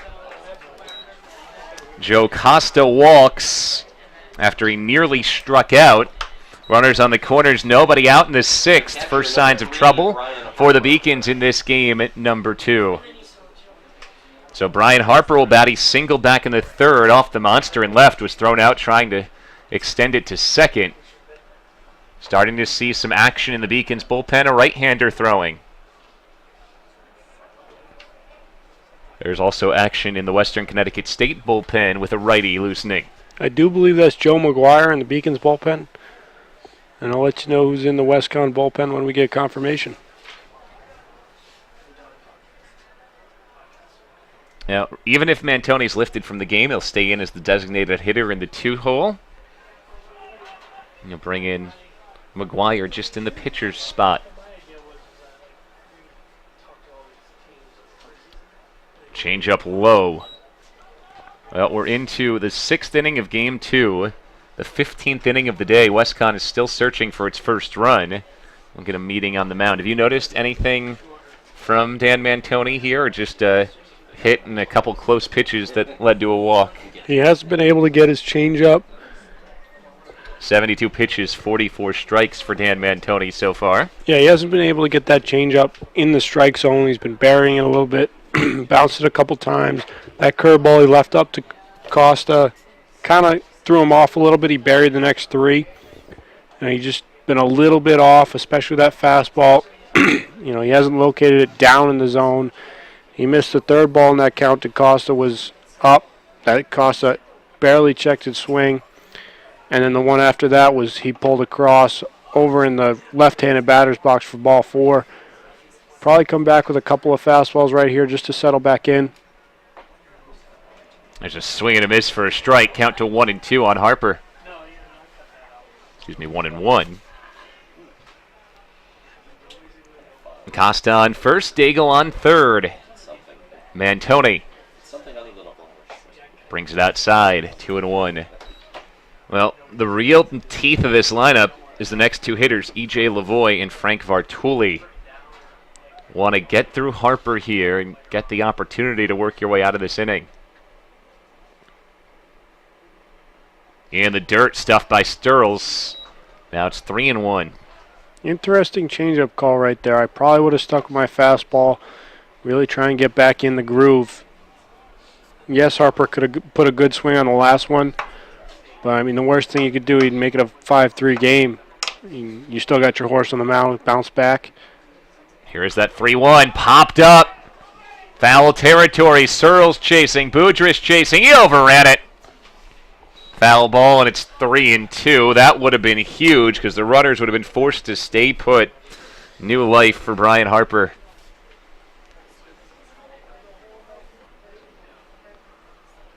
That won't go down as an error, but it stings like one. Yeah, you wish that ball was caught as a pitcher. Boudris is not happy with himself. He struggled with those from time to time, fallen, hurt the Beacons pitching staff. I know it's always a tough situation with no outs. You let that fall. But Boudris is not happy with himself. He's got to trust his pitcher, trust himself to get the next out.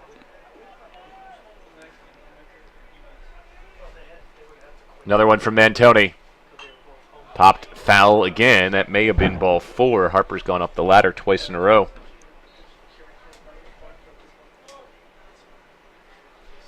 After Mantoni, E.J. Lavoie and Frank Vartuli. This has the makings of an inning that could get the Colonials right back into this game.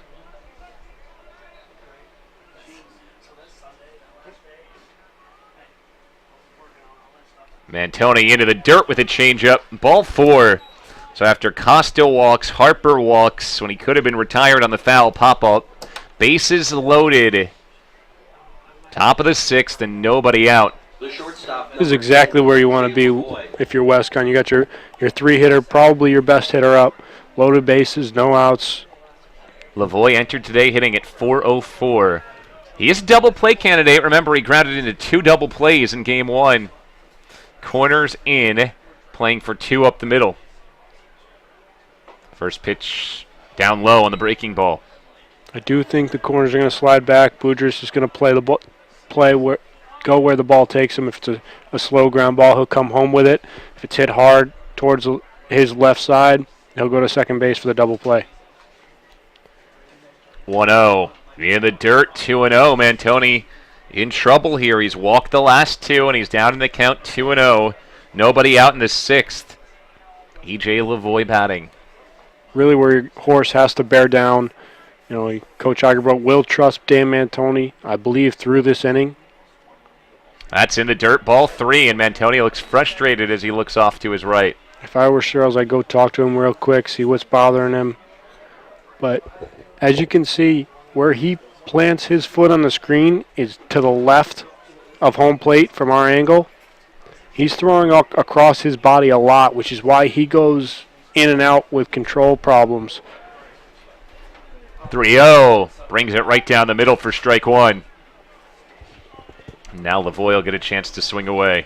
Throwing that curveball will throw him off a lot because he's trying to wrap his hand around the baseball.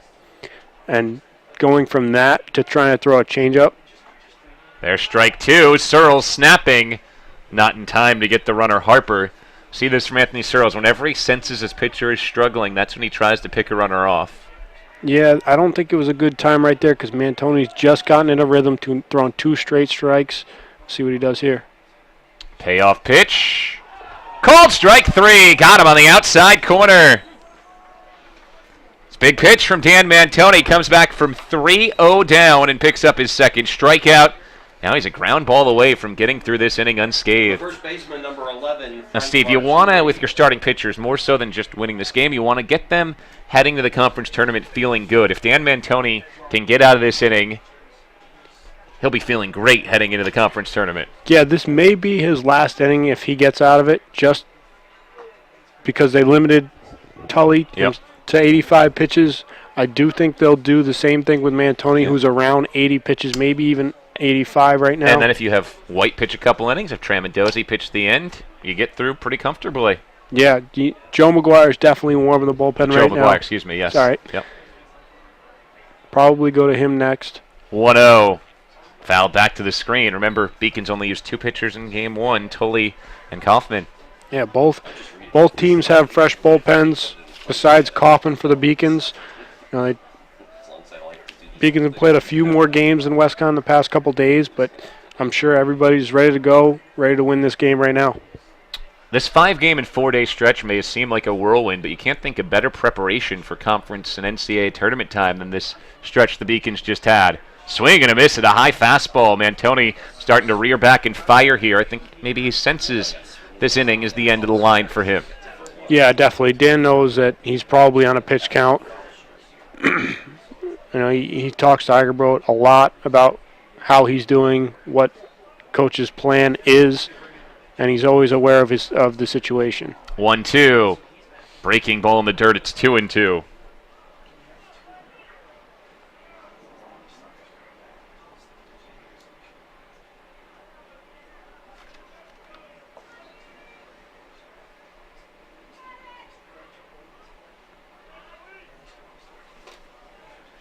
Here's a 2-2 delivery. Curveball in the dirt, smothered. Well played by the catcher, Anthony Searles. I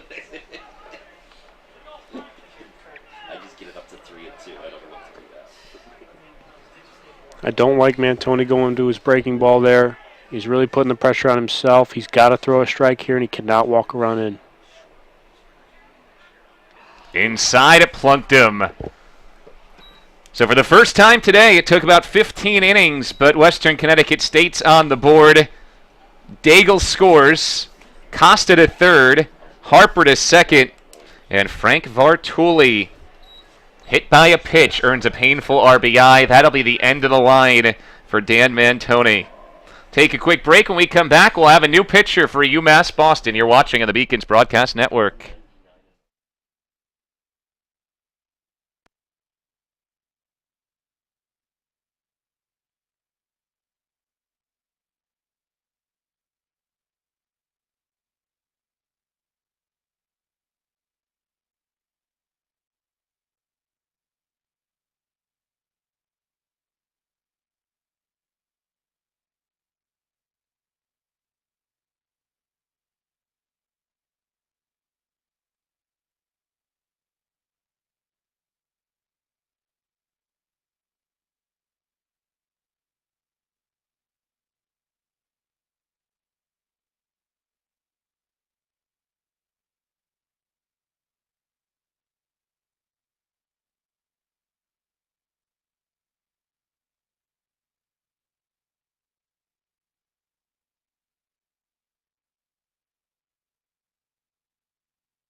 Joe McGuire, the new pitcher for UMass Boston, taking over for Dan Mantoni. Mantoni goes 5 1/3 innings, gives up 3 hits, allows the 1 run, though he's responsible for the 3 runners on base as well. 3 walks, 2 in this inning, plus a hits batsman have come back to bite him. He was cruising through 5, run into the hiccup here in the 6th, so turn it over to McGuire. And Joey McGuire, big part of the reason why this Beacon team will be one of the favorites next week at the conference tournament. He adds that tremendous bullpen depth for UMass Boston. His numbers this year: McGuire's pitched in 13 games, 1-1 record, 1.82 ERA. He's pitched 24 2/3 innings. He's given up 22 hits. He's allowed 5 earned runs, 6 walks. He struck out 15. Joe did pitch 2 days ago against Salve. He got burned a little bit, but he was able to get through it towards the end. Gave up a few earned runs. And now he's back out here to rebound. Hopefully just get 2-3 outs, maybe a ground ball, double play, anything to help out his starting pitcher, Mantoni. So Joe McGuire try to bill out Dan Mantoni. Bases loaded, Costa on third, Harper on second, Vartuli on first. A double, 2 walks, and a hit by pitch in this inning have pushed a run across. Dave Palladino is the batter as Western Connecticut State looks to come back from at 1.5-0 down. It's now 5-1.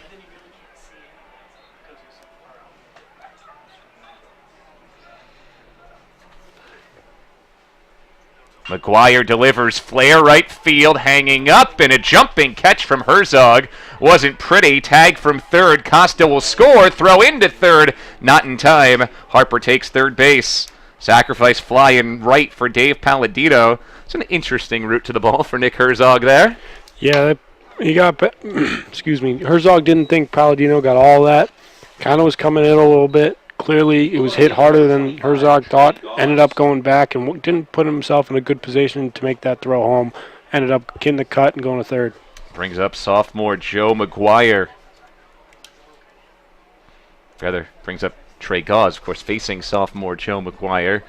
McGuire, 6'2" from Peabody, Massachusetts, out of Peabody Veterans Memorial. Gauze has grounded out and lined out.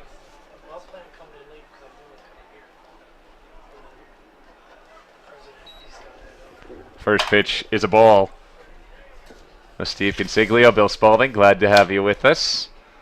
5-2 scoreline. If you can get out with that 3-run lead, still in a pretty good spot if you're UMass Boston. There's a questionable third to first move that the NCAA said they were going to ban the past 3-4 years. Never got around to it, clearly. Very rarely see it work. McGuire comes to the plate, misses outside. It's 2-0. I think once you get past like the Babe Ruth or young level of baseball, you hardly ever see that type of move work. Yeah, nobody's got an Andy Pettit move to third base. Just not worth it. 2-0. Ground ball slowly hit to third. Boudris lets it bounce, and it stays fair off the bag. An infield RBI single for Trey Gauze. Steve, that was likely the only play Boudris had. Gauze, speedy runner. It was slowly hit. Would have been tough to get him on the bare hand and full tilt run. I think Boudris had a better chance than we think. He's got a good arm.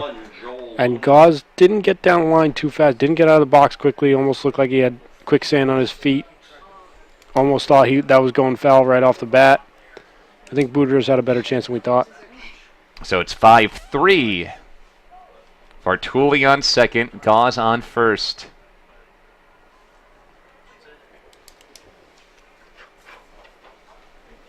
Three runs home in this top of the 6th inning for Western Connecticut State.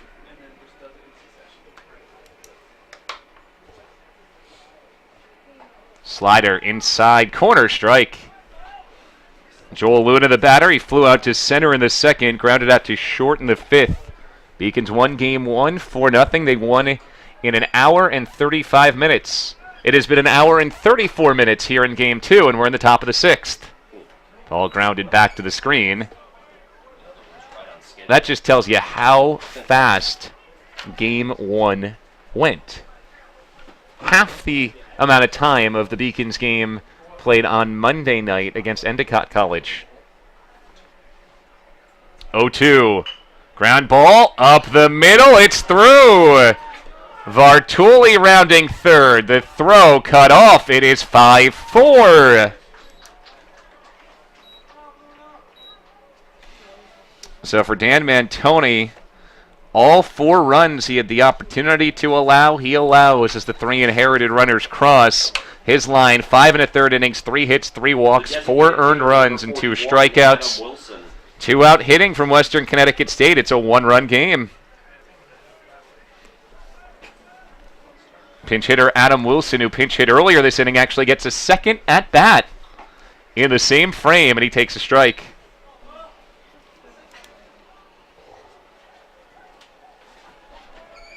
Wilson grounded out to short back in the 5th inning.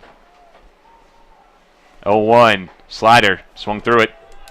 0-2. Opportunity for McGuire to get out of this, keep the Beacons in front, and send them back to the bat racks.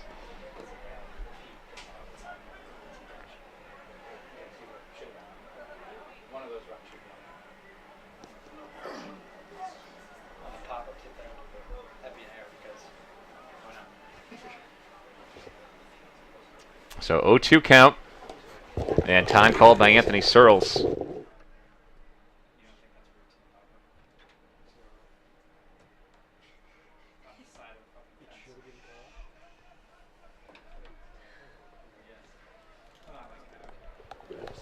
Joe McGuire trying to get himself out of this inning. He's relieved Dan Mantoni.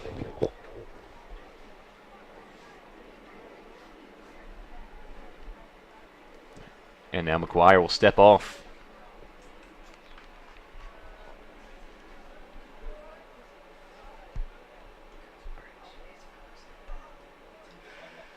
Oh-2 in the dirt, blocked well. Great block by the catcher Searles.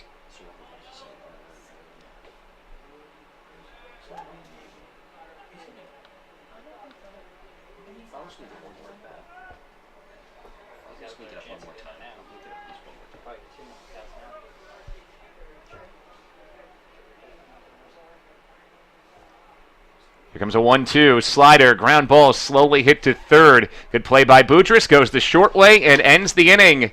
But not before Western Connecticut State sends 9 to the plate, scores 4 runs on 3 hits, 2 walks, and a hits batsman. We head to the bottom of the 6th, 5-4. UMass Boston leads. The University of Massachusetts Boston, with its scenic oceanfront campus, easily accessible to downtown Boston, is recognized as a model of excellence for urban public universities. 16 NCAA Division III sports are part of the more than 100 student organizations that create an engaging campus life in America's biggest and best college town. UMass Boston, Boston's urban public research university.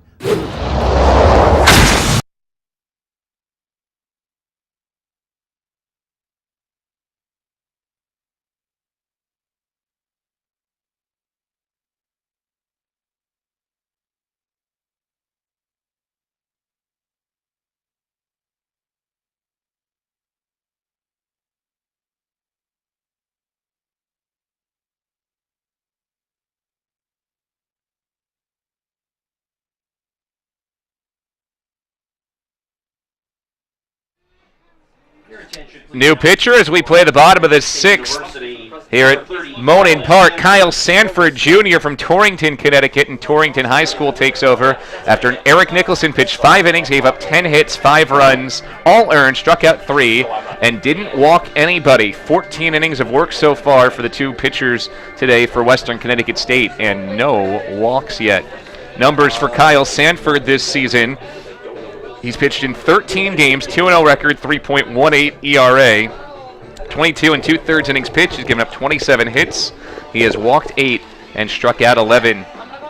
Theme for WestConn, they don't walk a whole lot. Only 130 walks through 270 innings for WestConn. It's a good recipe for success, Bill. I like what the WestConn coach is stressing, especially their pitching coach.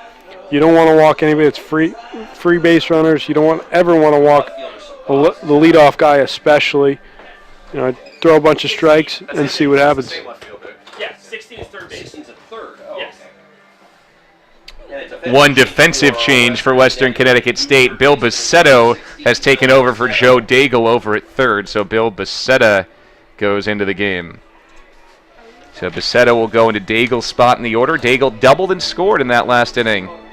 And Bacetto will lead off the next inning. And Nagel will lead off this inning. Yep, Luke Nagel, 6-hole hitter, batting for UMass Boston. See if the Beacons can bounce back from allowing 4 runs in the top of the frame, pick something up here in the bottom of the 6th to reclaim that cushion. Beacons have always been good at scoring off other teams' bullpens. I don't know why. It seems like they get on base, they hit well, and they're always expecting the next guy. 2-ball, no strike count to Nagel, who has flown out to left and hit a sac fly to center. 2-0, sky-high fly left field. Up there for Gauze, fighting it in the lights. He never saw it. It bounces down to his left. When you're hot, you're hot. And Luke Nagel will get a double, maybe even a triple. He is in safely. It's a triple for Luke Nagel. That's his second triple this week. Trey Gauze just never saw it, and that's the most helpless feeling in the world when you're out there in the outfield and you lose the ball in the lights like that. Looking for help from his center fielder. His center fielder thought it was just a routine fly ball, which it was, but with this lack of light, the lights are always tough to see through. He just lost it. Tough sky to pick up a baseball. Inside pitch to Anthony Searles is ball 1.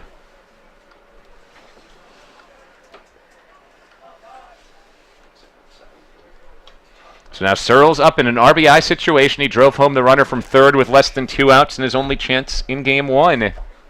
Count to 1-1 here. Searles is senior captain, and you just expect him to come through with a productive at-bat in these situations. Absolutely. Infield in for Conn, down a run. Searles takes a called ball just inside. Bottom of the 6th at Monin Park as we cross the 8 o'clock hour, and that means right on schedule, just to our left, the UMass Boston Plymouth State Little East Conference semifinal getting underway on the lacrosse pitch. Searles skies it to right. That was well overread. Palladino and Luna came in. The ball's over their head, and Searles is into third with a triple. Boy, poor Kyle Sanford. He's thrown 2 fly balls that should have been outs, and instead he's tagged with 2 triples allowed. Nagel scores, RBI for Searles. Certainly would have been deep enough to be a sac fly, but he gets the bonus extra base hit. Well, if you're not used to playing under the lights, it can be an adjustment. Yeah, I guess, but you got to think you've played under. These guys have been playing baseball their whole life. You got to hope they played one night game in their life. And for 2 guys to lose that in the lights, you got to think there's something else going on. It could have just been 2 bad reads at the same time, but that's unlikely. Batter for Shino, that's way up and outside, 2-0. Now put me in the pitcher's mindset. I'm sure you've had situations in your pitching life where something like that's happened. You feel like you should have 2 outs, instead 2 hits because of some defensive miscues that aren't considered errors. How do you regroup? Honestly, you just can't think about it. Keep doing what you're doing. You're getting outs even though they're not turning into outs.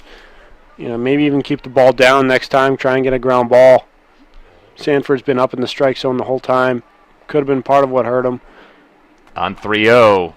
He misses low. 4-pitch walk to Sal Frashino. And you can see he's trying to do it himself right here.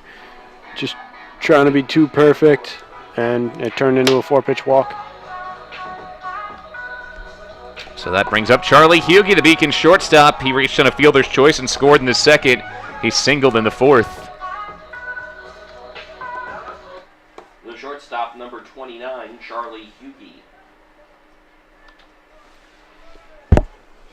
Beacons lead 6-4, looking for more. Still nobody out as Huegi takes a strike. It was 5-0 heading into this 6th inning. 4 runs in the top of the frame for Western Connecticut State. Beacons have already answered with 1 in this inning.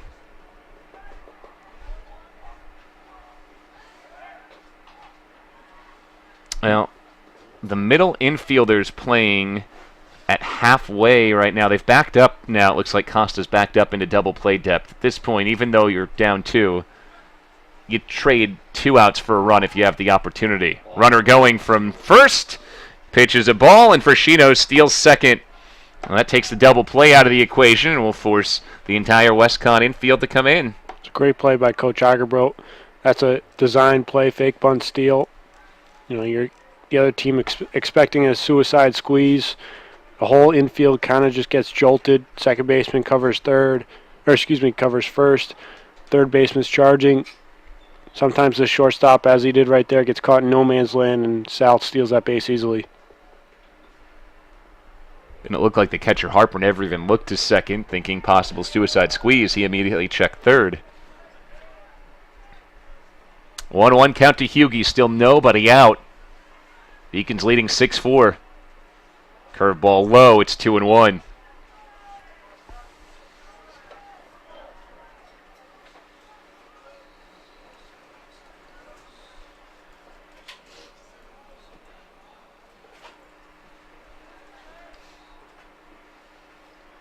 That 2-1 pitch, ground ball through the drawn-in infield. It's a base hit.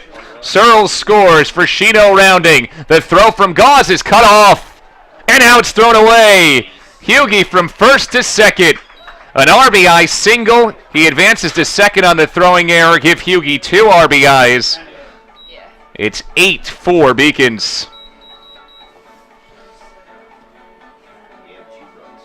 So an E6 on top of that 2 RBI single.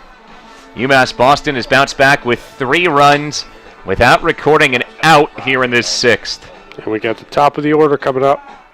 Josh Lopez, followed by Dan Mantoni and Kyle Boudris. Lopez 2 for 3, 2 singles, an RBI, and a strikeout. 8-4 Beacons. Playing the bottom of the 6th in Game 2 of a doubleheader. UMass Boston won Game 1 4-0. Win here would be a 12th in a row to send the Beacons rolling into the playoffs. You almost want to keep playing games if you're the Beacons. They do have 6 days off until the conference tournament starts. You almost want to throw a game in if you're Coach Agerbrodt. Try and keep the wheels turning, keep the bats hitting, and just continue this hot streak. 1-0 is way inside for a ball. 2-0.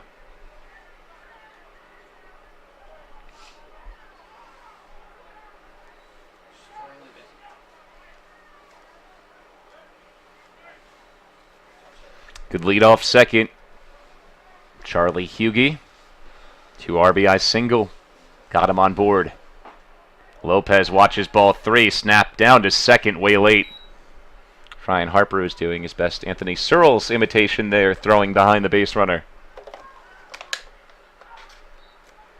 I never like throwing down to second base solely because if the runner sees you doing that and expects you to do that, he could just take third base easily. 3-0 in tight, ball 4. Lopez walks.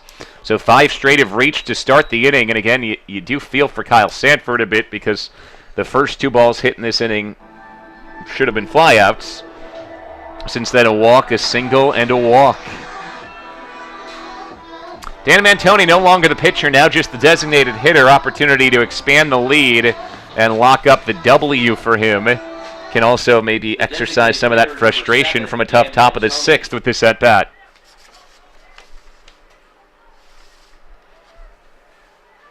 Mantoni is singled, grounded into a double play, and grounded to third. Runners going on a double steal, and they're both safe without a throw. Lopez to second, Huegi to third. Beacons have been so aggressive today.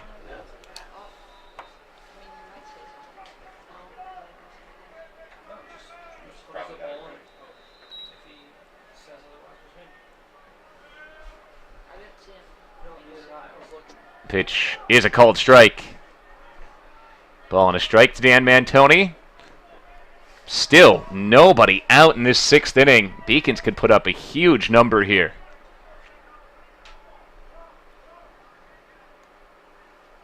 Curveball high and tight. Ball 2. Behind Mantoni, Boudris, Fowler, and Herzog.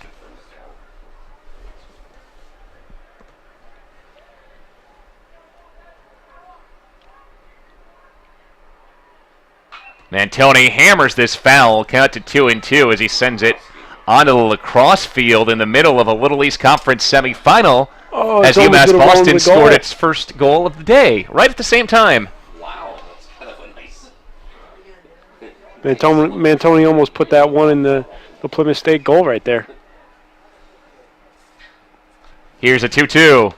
Breaking ball lined past the second baseman and into right field. Base hit for Mantoni. Huegi scores. Lopez is in. It's a 2 RBI single. 10-4 Beacons after Dan Mantoni blasts an RBI single to right. Another one that will go as a hit, but again, if you're Kyle Sanford on the mound, you're thinking, I've thrown 3 outs at this point and hasn't gotten any of them.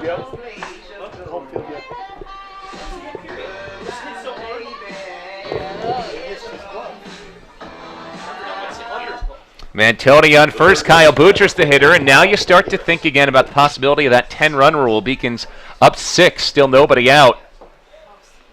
If they get up by 10 or more here in the bottom of the 6th, they still will have to pitch the top of the 7th, but that would have the opportunity to end the game there.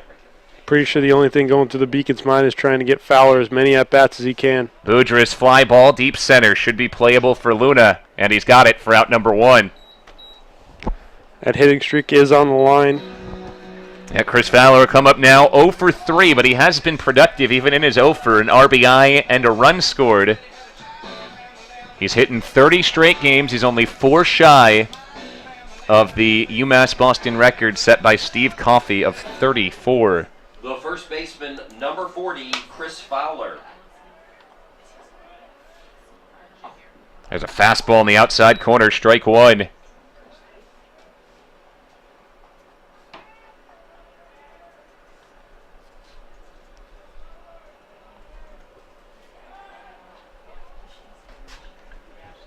Mantoni on first after his 2 RBI single. Lopez, Daigle, Searles, Frashino, and Huegi have all scored in this 5-run Beacon inning.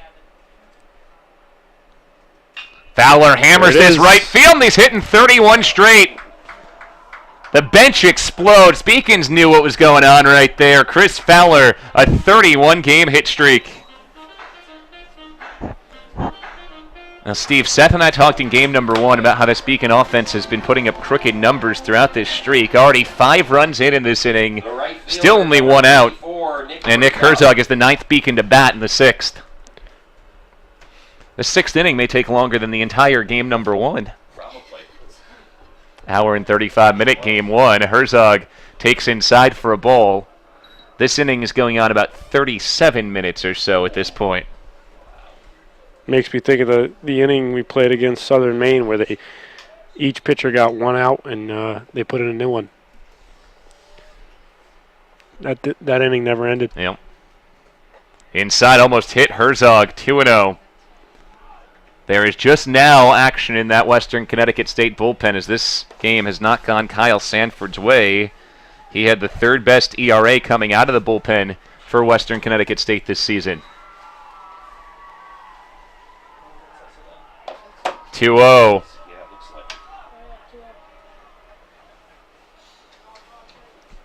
So that was ball 3 there to Herzog.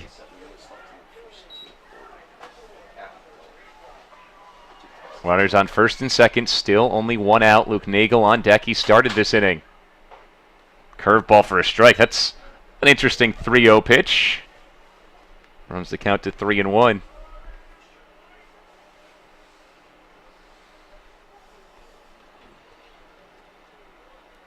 Delivery. A called strike. And now the count's full. Do you think about starting the runners here or up by 6, stay put? No, you're anchoring the runners. They're seeing if Nick Herzog puts the ball on the ground. Herzog skies it high. Foul territory, 3rd base side. Basetto just into the game is out of space. I say just into the game, but he's now been out there for 1 full rotation of the batting order as Beacons have batted all 9 here in this bottom of the 6th.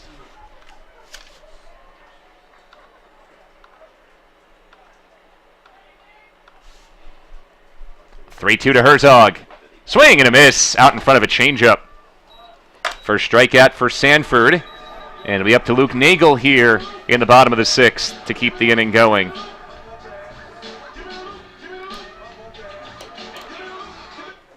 The left fielder, number 26, Luke Daigle. Daigle tripled to start this inning. We'll say triple in quotations because he had a fly ball to left that Trey Gauze lost in the lights. Ended up landing about 5 feet, 10 feet to his right. Daigle takes high and wide. It was the first of 2 consecutive fly balls. First from Daigle, second from Searles, that off the bat looked like they would be outs. Neither was caught. Bad read on that second fly ball in right field allowed Searles to triple, and then the inning was off and running. 5 runs already for the Beacons. Daigle takes low. It's 2-0. If Daigle reaches, Searles will bat again. Anthony Searles hit a home run here on Monday night to tie a game in the 7th inning. Eventually that game went to extras and the Beacons won. Daigle pops this up, foul territory. This looks like it will stay in play. Busetto overran it. So third baseman having issues right now with foul territory. That's a tough play for any third baseman. That's more of the shortstop ball if he can get there. Very rarely will you see a third baseman make an over-the-shoulder catch on a ball like that. 2 balls and a strike.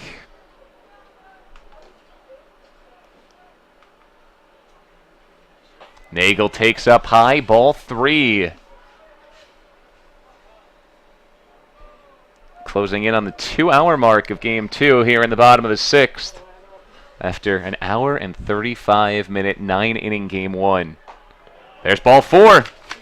Daigle's aboard. The inning will continue. On for the second time in game 2. Anthony Searles will hit after his RBI triple earlier this inning. RBI gave him his 14th RBI of the season. A long ball here would put the Beacons up by that magical 10-run mark. The catcher, number 13. Yeah, up by 10 or more after 7 innings. Ball game's over. We would still have to play the top of the 7th. Searles hammers this one to left. Gauze going over, makes the running catch. So Trey Gauze ends the inning with a running grab on that liner from Searles. Sends us to the 7th with the Beacons leading 10-4 on the Beacons Broadcast Network.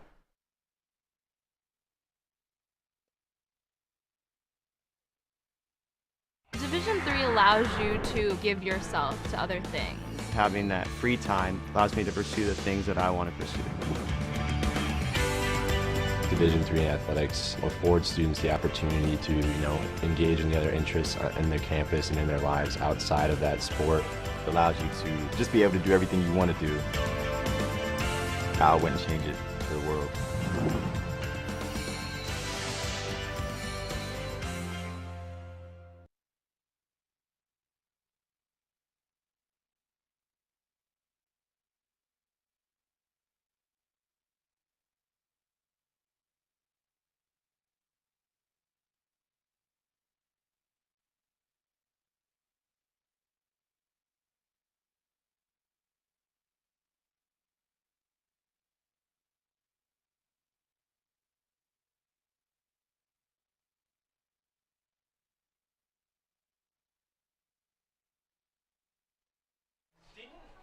Joe McGuire back to work, his first full inning out of the pen after he pitched 2/3 of an inning last frame, relieving Dan Mantoni with Steve Consiglio. I'm Bill Spalding, glad to be with you.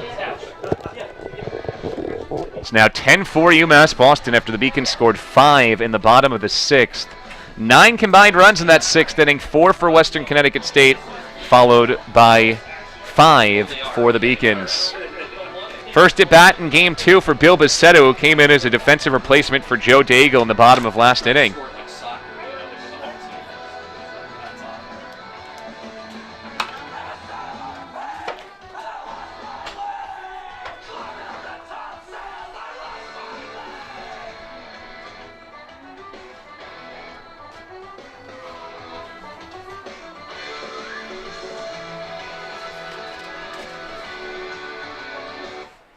For Western Connecticut in the top of the 7th inning, the third baseman, number 16, Bill Busetto. So Basetto will lead things off in game number 1. Basetto started at second base and had one of the 2 hits, an infield single. Overall, he was 1 for 3 on the day.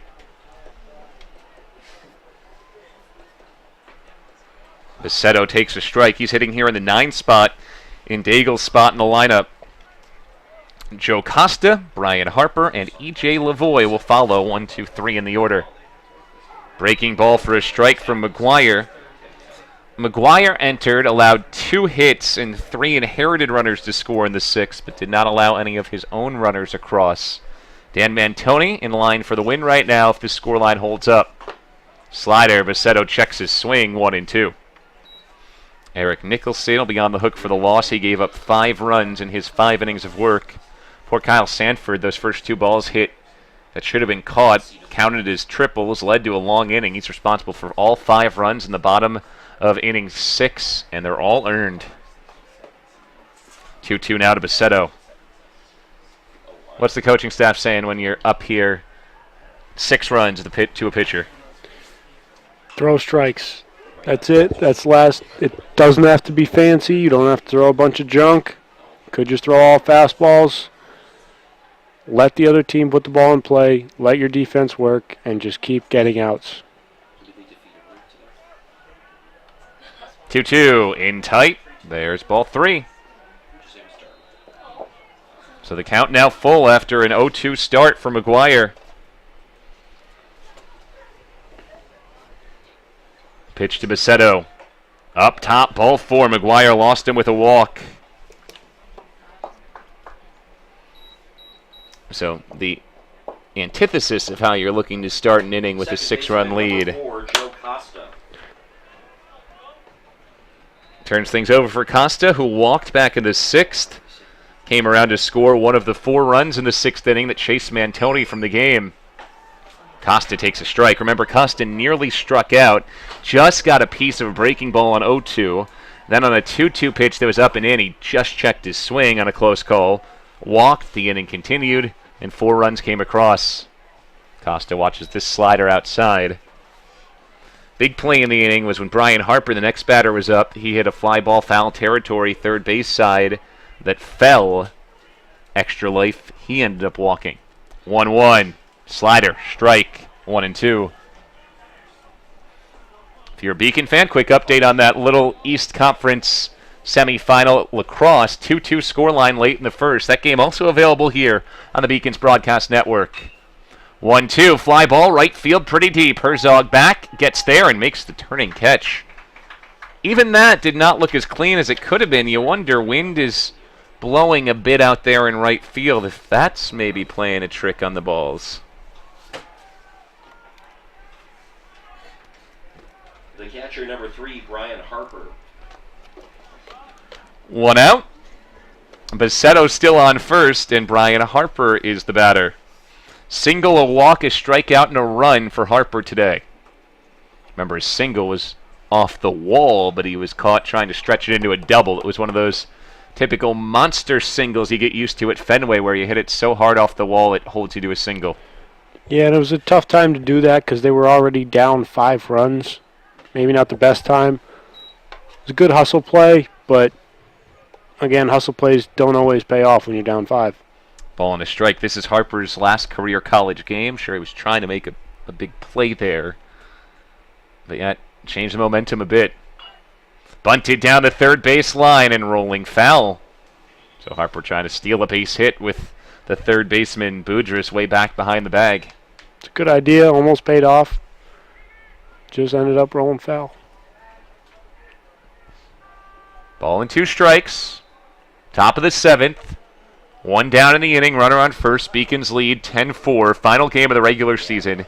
UMass Boston will be the number 2 seed in the Little East Conference Tournament starting Wednesday at Southern Maine. That's down low for a ball. It's 2-2.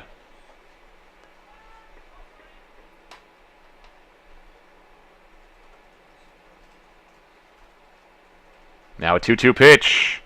Hit hard, left field. Daigle gets a good jump. Running into left center, he runs it down.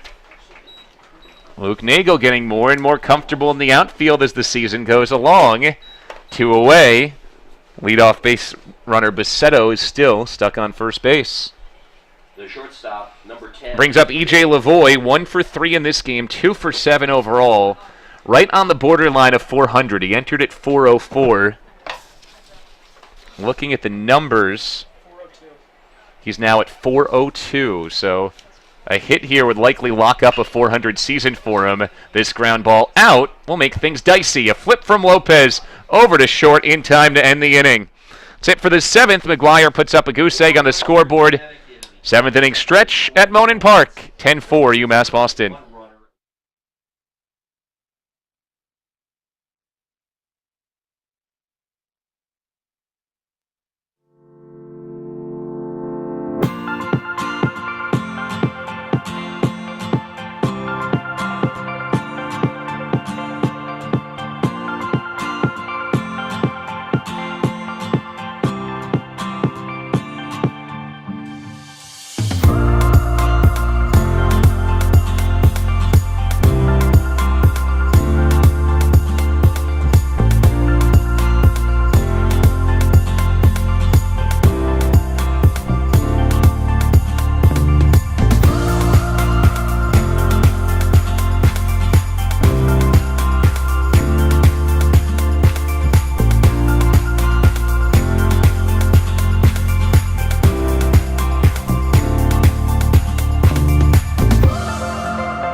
New pitcher for Southern Maine as we start the bottom of the 7th. Andrew Nolt takes over. Andrew Nolt replaces Kyle Sanford. Andrew Nolt, another right-hander on the mound. Rough outing for Sanford. He goes 1 inning, gives up 5 hits, 5 runs all earned. He walked 2, and he struck out 1. Nolt takes over. Andrew Nolt is a junior from Darien, Connecticut, out of Darien High School. Numbers on Nolt this season: he's pitched in 6 games, a 1-0 record, an 8.59 ERA. 7 1/3 innings pitched. He's given up 16 hits, walking 2 and striking out 5. Opponents hitting .421 against him.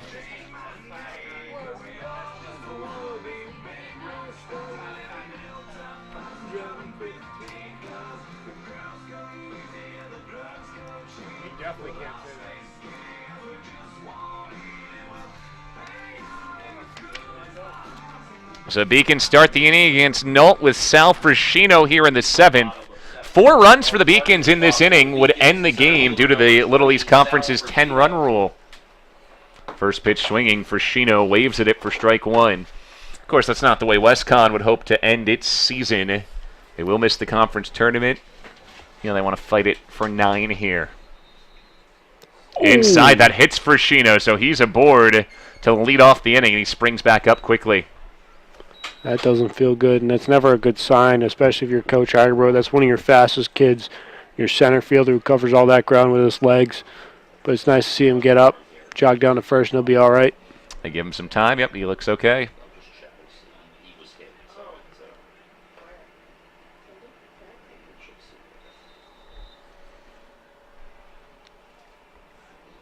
Batter is Charlie Huegi. The shortstop, number 29, Charlie Huegi.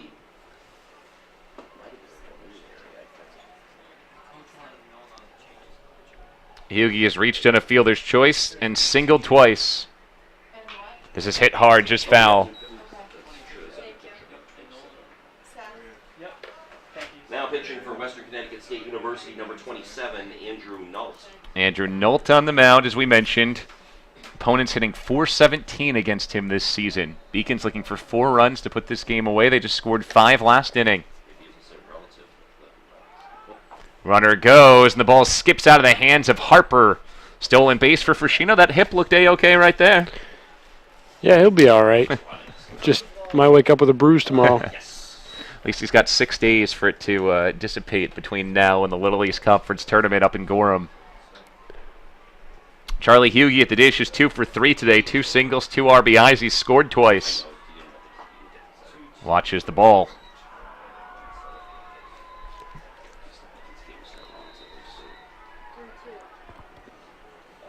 Two balls and a strike to Huegi. Then it's back to the top of the order. Chris Fowler has already extended his hit streak to 31 games today. This is popped back. Beacons, if they can continue the success they've had so far over the first 6.5 innings, will pick up a 12th consecutive win. You always say you want to be playing your best baseball heading into the playoffs, and you can't debate 12 consecutive wins going into the postseason. Yeah, they almost got too hot. You never want to win too many games in a row because that just puts more pressure on the next game. Well, you can kind of wipe the slate once you get to the conference tournament. A whole new season. Breaking ball. Huegi watched it. Counts full.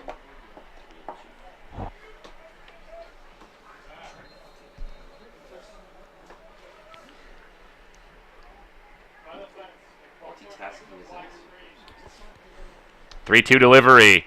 Popped up in the infield. That was likely ball 4. Nolt's there, and he's got it. The rare F1 for Shino stays at second and turn the lineup over to Lopez here in the 7th.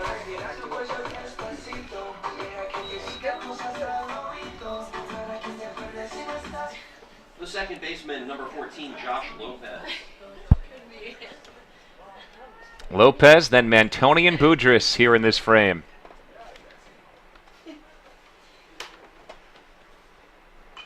First pitch swinging, Lopez fouls it back. Lopez has singled twice, walked, and struck out in game 2. An RBI and 2 runs scored, plus a stolen base.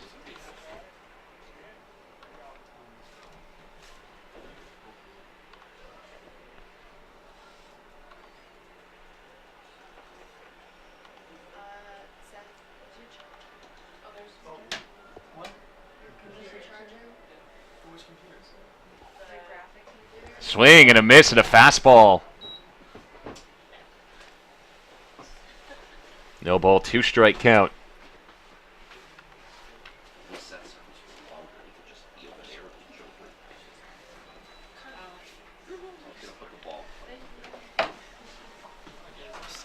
Good for Lopez to get those 2 hits to start the game today. He'd been in a mini slump.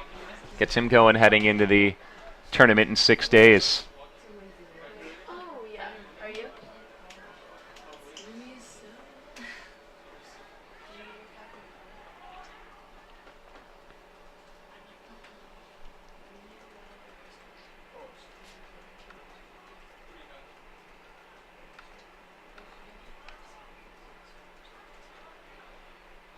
1-2, breaking ball, lifted, right field, fairly deep. Palladino, it's over his head again.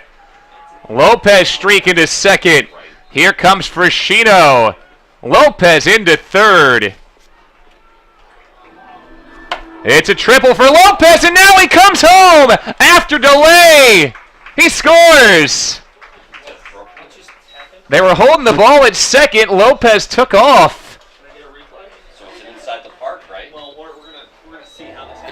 We're going to look at a replay to see how that should be scored.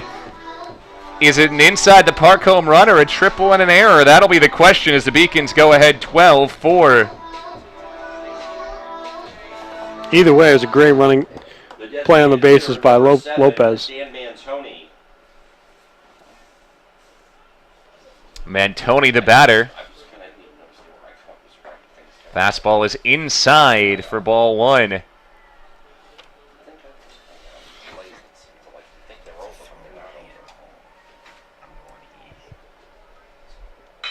Mantoni grounds this ball to short.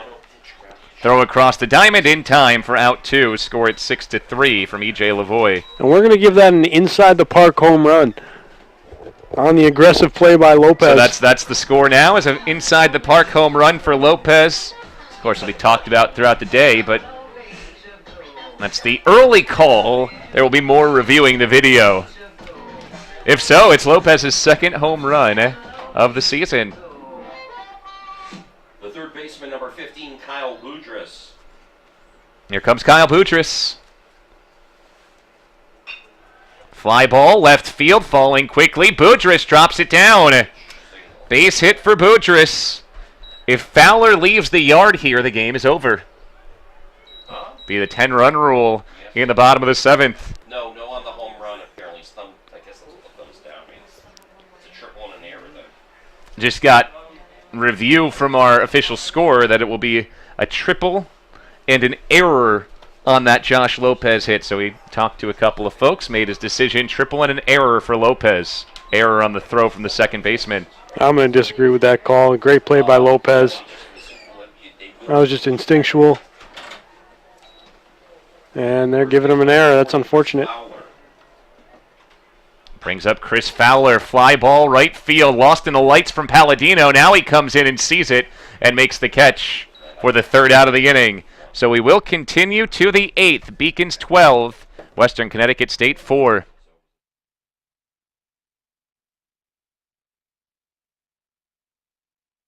UMass is very public service focused, and it piqued my interest, and I started doing more research on it. I'm very focused on what can I do to make the world around me a better place. My name is Lydia Grasso. I'm a junior at UMass Boston studying sociology and minoring in human rights. Because I won the Chancellor's Scholarship at UMass, it allowed me to go to Cambodia. I was working at the CNUC Hospital Center of Hope. I was in the place of something horrible that had happened. I could either go home and kind of forget about that experience and kind of block it out, or I could do something so that things like that never happened again. UMass provides me with opportunities that I wouldn't get anywhere else and gives me a global perspective in a public setting. I definitely transformed at UMass.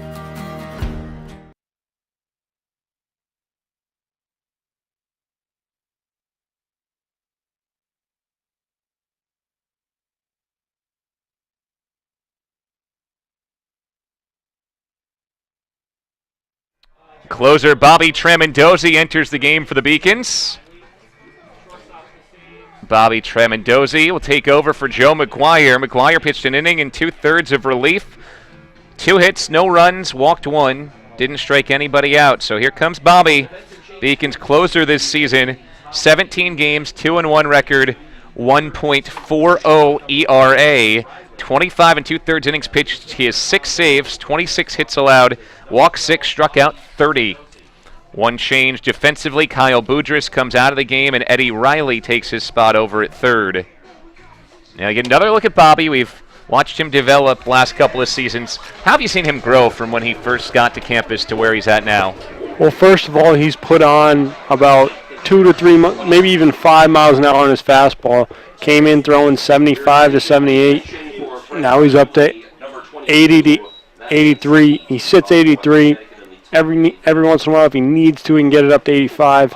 And that slider's only gotten better. But the big thing which defines how he's done so well this year is his changeup. He's really developed it over the offseason, spent a lot of time on it, and that's his go-to pitch when he's ahead of the count against lefties. This is pinch hitter Matt Mancini in for Frank Vartuli, and Mancini takes a ball. So Vartuli's career will be done. Final game of the season for Western Connecticut State. What a career it was for Vartuli. Big slugger in the middle of the order.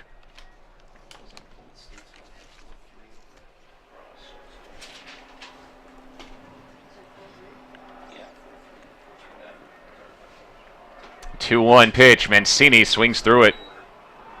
So now 2-2, and this is where Tramandozzi's slider is so effective.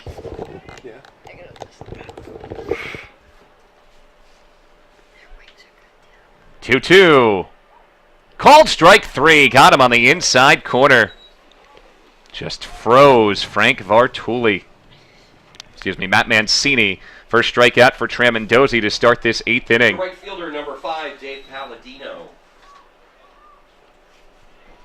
Now Dave Palladino will bat. Palladino is 0 for 2 today. 2 flyouts and then a sac fly to drive in a run. Foul tip from Palladino. That's strike 1.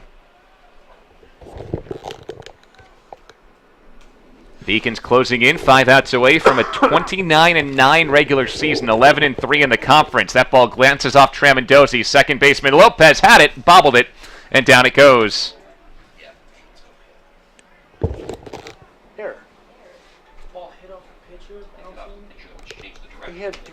Currently ruled a base hit by our official score. So single for Palladino, his first. You're a joke. Vartuli. The strikeout, then Palladino reaches. Runner on first, one down. And Trey Gauze will bat. I'm currently in a fight with our scorer, disagreeing on. The folks on the mic could hear it on the stream over the microphone. Whoops. First pitch to Gauze is a fastball in the outside corner. They love your passion, don't worry. Gotta have my pitchers back. Yeah, it's Dave Palladino's last career college game. All right, fair enough. If it's his last at bat, we can give him a hit. Gauze fists this one foul. It's 0-2. If he gets up again, I'm switching it. So I was saying before that ground ball, Tramondosi and the Beacons will play in Gorham, Maine next week, starting Wednesday. Little East Conference Tournament. Southern Maine and UMass Boston will be the favorites heading in. Tramondosi's 0-2. Look at that slider. Called strike 3. That's his trademark pitch. It's his second strikeout. It just takes a wicked right turn. How do you get the ball to move that much? What's he doing particularly when he pitches it? That's what everybody says about spin rate. And that's how much the ball moves. You can look at the guys like Rich Hill in the MLB. Another guy's Seth Lugo for the Mets. Got to get your Met in there. First pitch to Joel Luna is a strike. Very high spin rates on off-speed pitches, especially that curveball. How do you create a high spin rate? What do you need to do? It's all wrist. It's all about how much you snap and how fast you can snap your wrist. Now, I wasn't blessed with a great wrist. I could never throw a great curveball over the top, but I figured out how to throw a slider from the side that almost swept across the plate, but the spin rate wasn't the same. There it is again. Tramondosi sits Luna down. He strikes out this side, and we move to the bottom of the 8th. 12-4 Beacons.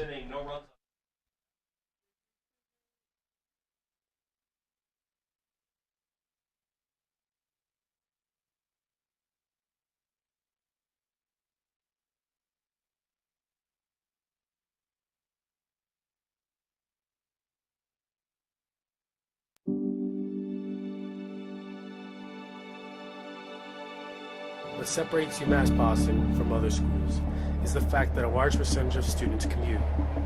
For me, it takes 2 hours each day to go to and from school, but every second has been worth it because the students that come here are serious about learning, they value their education, and understand where it'll take them in the future. This is what UMass Boston means to me.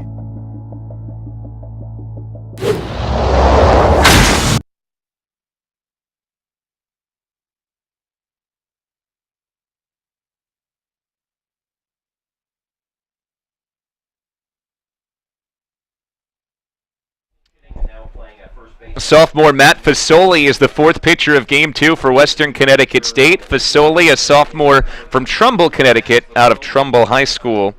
Numbers on Fasoli this season. He's pitched in 14 games, 1-6 with a 6.00 ERA. 21 innings, given up 22 hits. He's walked 17. He has struck out 24, so he has good swing and miss stuff, but it's been wild from time to time.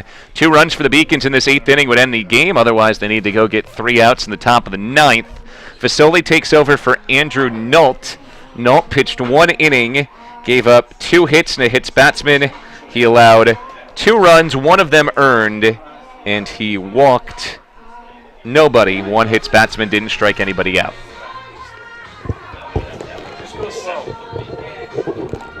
Nick Herzog, Luke Daigle, and Anthony Searles for UMass Boston in what's likely their final at-bats of the regular season.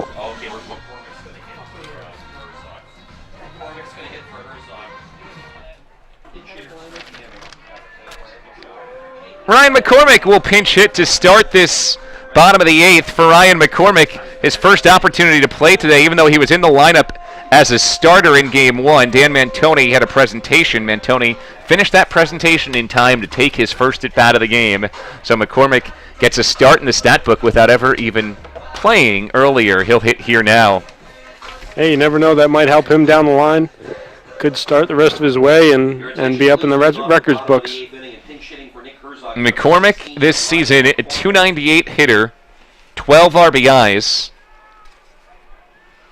Freshman from Cumberland, Rhode Island, out of LaSalle Academy. First pitch from Matt Fasoli is a ball. More importantly, he's got a chance to make his batting average over 300 as a freshman. Yep. And playing regularly enough that that number would mean something. Takes a strike on the inside corner. He's been one of the most reliable pinch hitters for this Beacon group throughout the year, and that really is an important role. 1-1, foul tipped. It's not an enviable role. There's nobody who walks into a season saying, hey, I want to be the go-to pinch hitter. Everyone wants to start, but it's so important to have good bats coming off the bench. Well, yeah, exactly, especially in stress situations. Ryan's been able to come through a few times for the Beacons with runners in scoring position with game tied, maybe 2 outs. And I think he has 1 walk-off on the year. I know he's got a double in a big situation back right before this winning streak started. Had a big 2-out double on Monday against Endicott as well. 2-2, he's down on strikes. Matt Fasoli starts with a strikeout. It's a guy in Fasoli, just a sophomore, and you look at his numbers, you can tell he has the potential to really grow. 21 innings, he struck out 24. Opponent's only hitting .230 against him. It's just the walk number right now, 17 walks in 21 innings, that's cost him a bit. Yeah, this WestConn team has a lot of young talent. You said both these starters were sophomores. Yep. I mean, they got a bright future. So McCormick hit for Herzog, now Luke Nagel bats.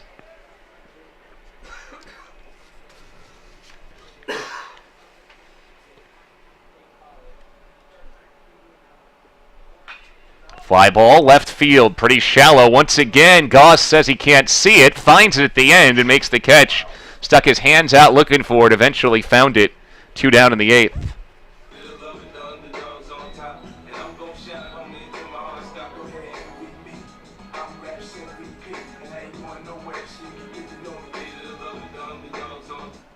The catcher and senior co-captain number 13, Anthony Searles.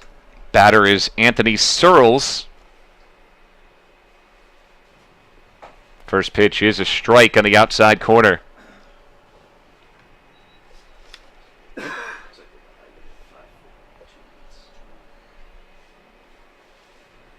Oh, 1 swing and a miss for Searles, who tripled and drove in a run in the 6th, also scored. He is also flat out grounded out and struck out, 1 for 4 on the day. 0-2, swing and a miss, strike 3. Well, that was an impressive inning from Matt Fasoli, and it sends us to the 9th. UMass Boston leads 12-4, 3 outs away from heading to the playoffs with a 12-game win streak.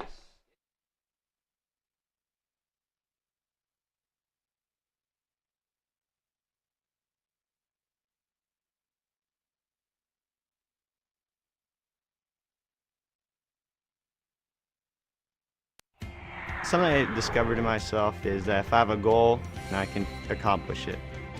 It's a well-rounded experience. At a Division III school, you primarily a student athlete, so the school is really shaped around you developing yourself as a complete individual.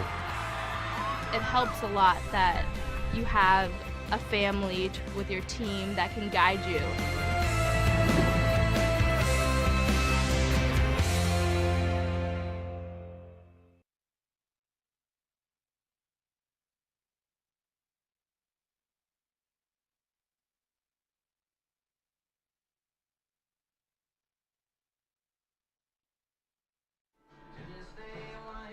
We go to the top of the 9th, last game of the regular season and last game of the year for Western Connecticut State.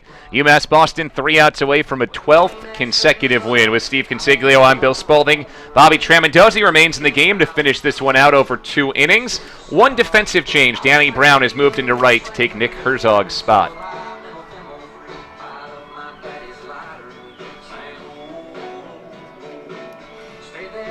It'll be 8-9-1 in the order. For Western Connecticut State, looks like we may start with a pinch hitter. Kyle Penny, freshman catcher from Tolland, Connecticut, will hit for Adam Wilson.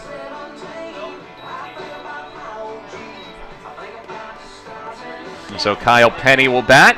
33 would be a pinch hitter for 41 Wilson. Looking for Penny's numbers this season. And Penny is hitting for the first time this season. Excuse me. Looking at the UMass Boston roster, this is Troy Conn pinch hitting for Western Connecticut State to start the ninth. First pitch hits a ground ball to short. Thrown across the diamond by Huegi and picked up by Fowler. Score at 6-3. A little snow cone there for Fowler. That was at bat number 5 of the college career for Troy Conn. The third baseman, number 16, Bill Bassetto. Bill Bassetto will bat here. Now, Beacons won game 1, 4-0. Took just an hour and 35 minutes, 2.5 hours into game 2, a 12-4 lead. 16-4 margin on the day. It's a strike to Bill Bassetto, his second at bat. He walked in the 7th after replacing Joe Daigle. 0-1, ground ball slowly hit to short. It's Huegi again, throwing on the run. Another low throw and another snow cone scoop for Fowler. Snow cones for everybody. We've got grape, cherry, blueberry, and more. Making me hungry over here. So 2 up, 2 down in the ninth. Beacons 1 out away from heading into the playoffs of the 12-game win streak. Chris Fowler, yes, it's a turf, so you get some true hops, but he does a tremendous job picking up balls over at first. Yeah, he struggled at one point in the season, finally bounced back, and he's been pretty solid defensively. He made a diving play on Tuesday, saved the run, and he just continues to be the all-star for the Beaks. 0-1 count to Joe Costa, senior. It's likely his last collegiate at bat, down to what would be his last collegiate strike. 0 for 3 on the day with a walk, 2 flyouts, and a ground out. Bryan Harper, E.J. Lavoie hoping to get one more at bat in their career. They won't. Bobby Tramondosi picks up his 4th strikeout over 2 innings of work. Beacons close out the regular season with 12 consecutive wins and head to the playoffs at 29-9 overall. Final score of game Steve, solid day today. 16-4. They outscore Eastern Connecticut State. Yeah, besides a little hiccup by Mantoni, a completely perfect game from the Beacons. They hit, they pitched, and they played defense. You know, they made a few errors, they made 1 error in game 1, I believe, and no errors in game 2. It's a great way to continue as you're going into the tournament. They don't allow a run in 17 of the 18 innings to win 4-0 and 12-4. We'll take a break. When we come back, we'll wrap things up with the post-game show here on the Beacons Broadcast Network. The 5-campus UMass system is the university that educates the workforce of Massachusetts. We recognize that we are truly here for a reason, and that recognition inspires us and drives us every single day.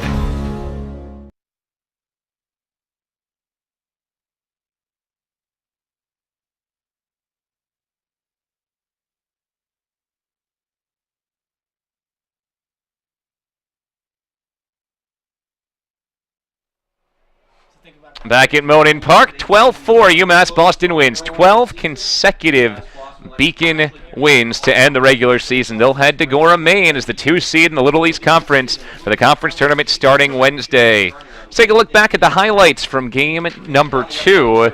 A big 12-4 win for the Beacons. By following the Beacons across all social media platforms. UMass Boston would also like to thank all the fans for supporting Beacons baseball here at Monin Flying Park. and a double, picked up his 24th RBI of the season. Smokes this to center, falling quickly, and there is his 25th RBI of the year. 3rd single in a row to start the game for UMass Boston as Lopez scored in straight scoreless innings. 3 straight scoreless innings, perfect innings out of the pen for Brian Kaufman. Long run for Nagel, sliding, he makes the catch. Luke Nagel takes one away for pickoff throw toward Frashino is by. Huegi will advance to second base. Big turnaround, second. Joe Costa lost the ball, and that sends Huegi into third. Costa tried to pump his a weird feeling in my stomach, like not thinking that I never play baseball competitively again. Harper hits this one deep to left and bangs it off the monster. So in his final career game, he gets a single, digging for two. Lopez's tag is in time. Oh, and a tag by Josh Lopez. Sophomores in this lineup that have played already for a couple of years, including this guy, Kyle Boudris, who steps into this one and drills it. Luna running back into the corner. That ball's down all the way to the wall. Easy double for Boudris. It bangs to the corner, so he'll head to third with a stand-up triple. And that's one of the balls at this park that would be a home run almost anywhere else. Count to Daigle, who has flown out to left and hit a sac fly to center. 2-0, sky-high fly left field.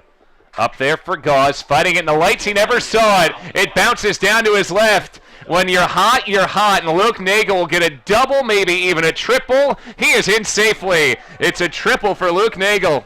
Left, the UMass Boston Plymouth State Little East Conference semifinal getting underway on the lacrosse pitch. Searles skies it to right. That was well over red. Palladino and Luna came in. The ball's over their head, and Searles is into third with a triple. Boy, poor Kyle Sanford. That 2-1 pitch, ground ball through the drawn-in infield. It's a base hit. Searles scores for Shino rounding. The throw from Gauze is cut off, and now it's thrown away. Huegi from first to second. An RBI single. 1-2, breaking ball lifted right field, fairly deep. Palladino, it's over his head again. Lopez streaking to second. Here comes Frashino. Lopez into third.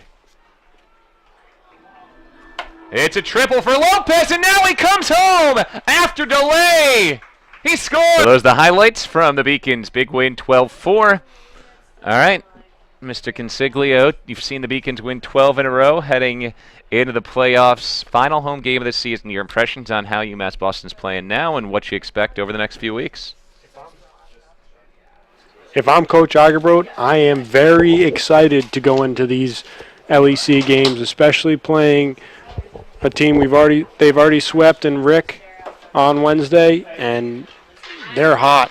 It's scary how hot they are. They're not number one in the region due to Southern Maine, but they could easily be any other year.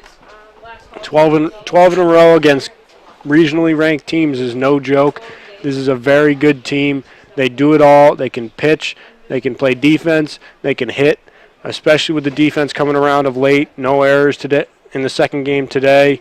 And that bullpen is a weapon. You know, we saw the Kansas City Royals 2 years ago win a World Series based off their bullpen. And the Beacons have three guys with a sub-2 ERA coming out of that bullpen, one being Brian Kaufman with a 1.0 something, so 0.5 ERA, which is just unheard of at the collegiate level. It's just a big three with him, Joe McGuire, and Bobby Tremendozzi is the hook in the end. All right, well, that wraps things up for our coverage. Big thank you to our production crew. Once again, all season long, they've been killing it, including producers Seth Arensky, directors Rachel Maslach and Liz Fugel. Instant replay, Maddie Byrne and Kristen Embry. Got Eileen Shee, Alex Gibbs, Ari Rivera, and Kaylee Beauregard as our camera operators, the rest of the crew. My color commentator, Seth Arensky in Game 1, Steve Consiglio in Game number 2. I'm Bill Spalding saying so long. Thanks so much for watching all season long on the Beacons Broadcast Network.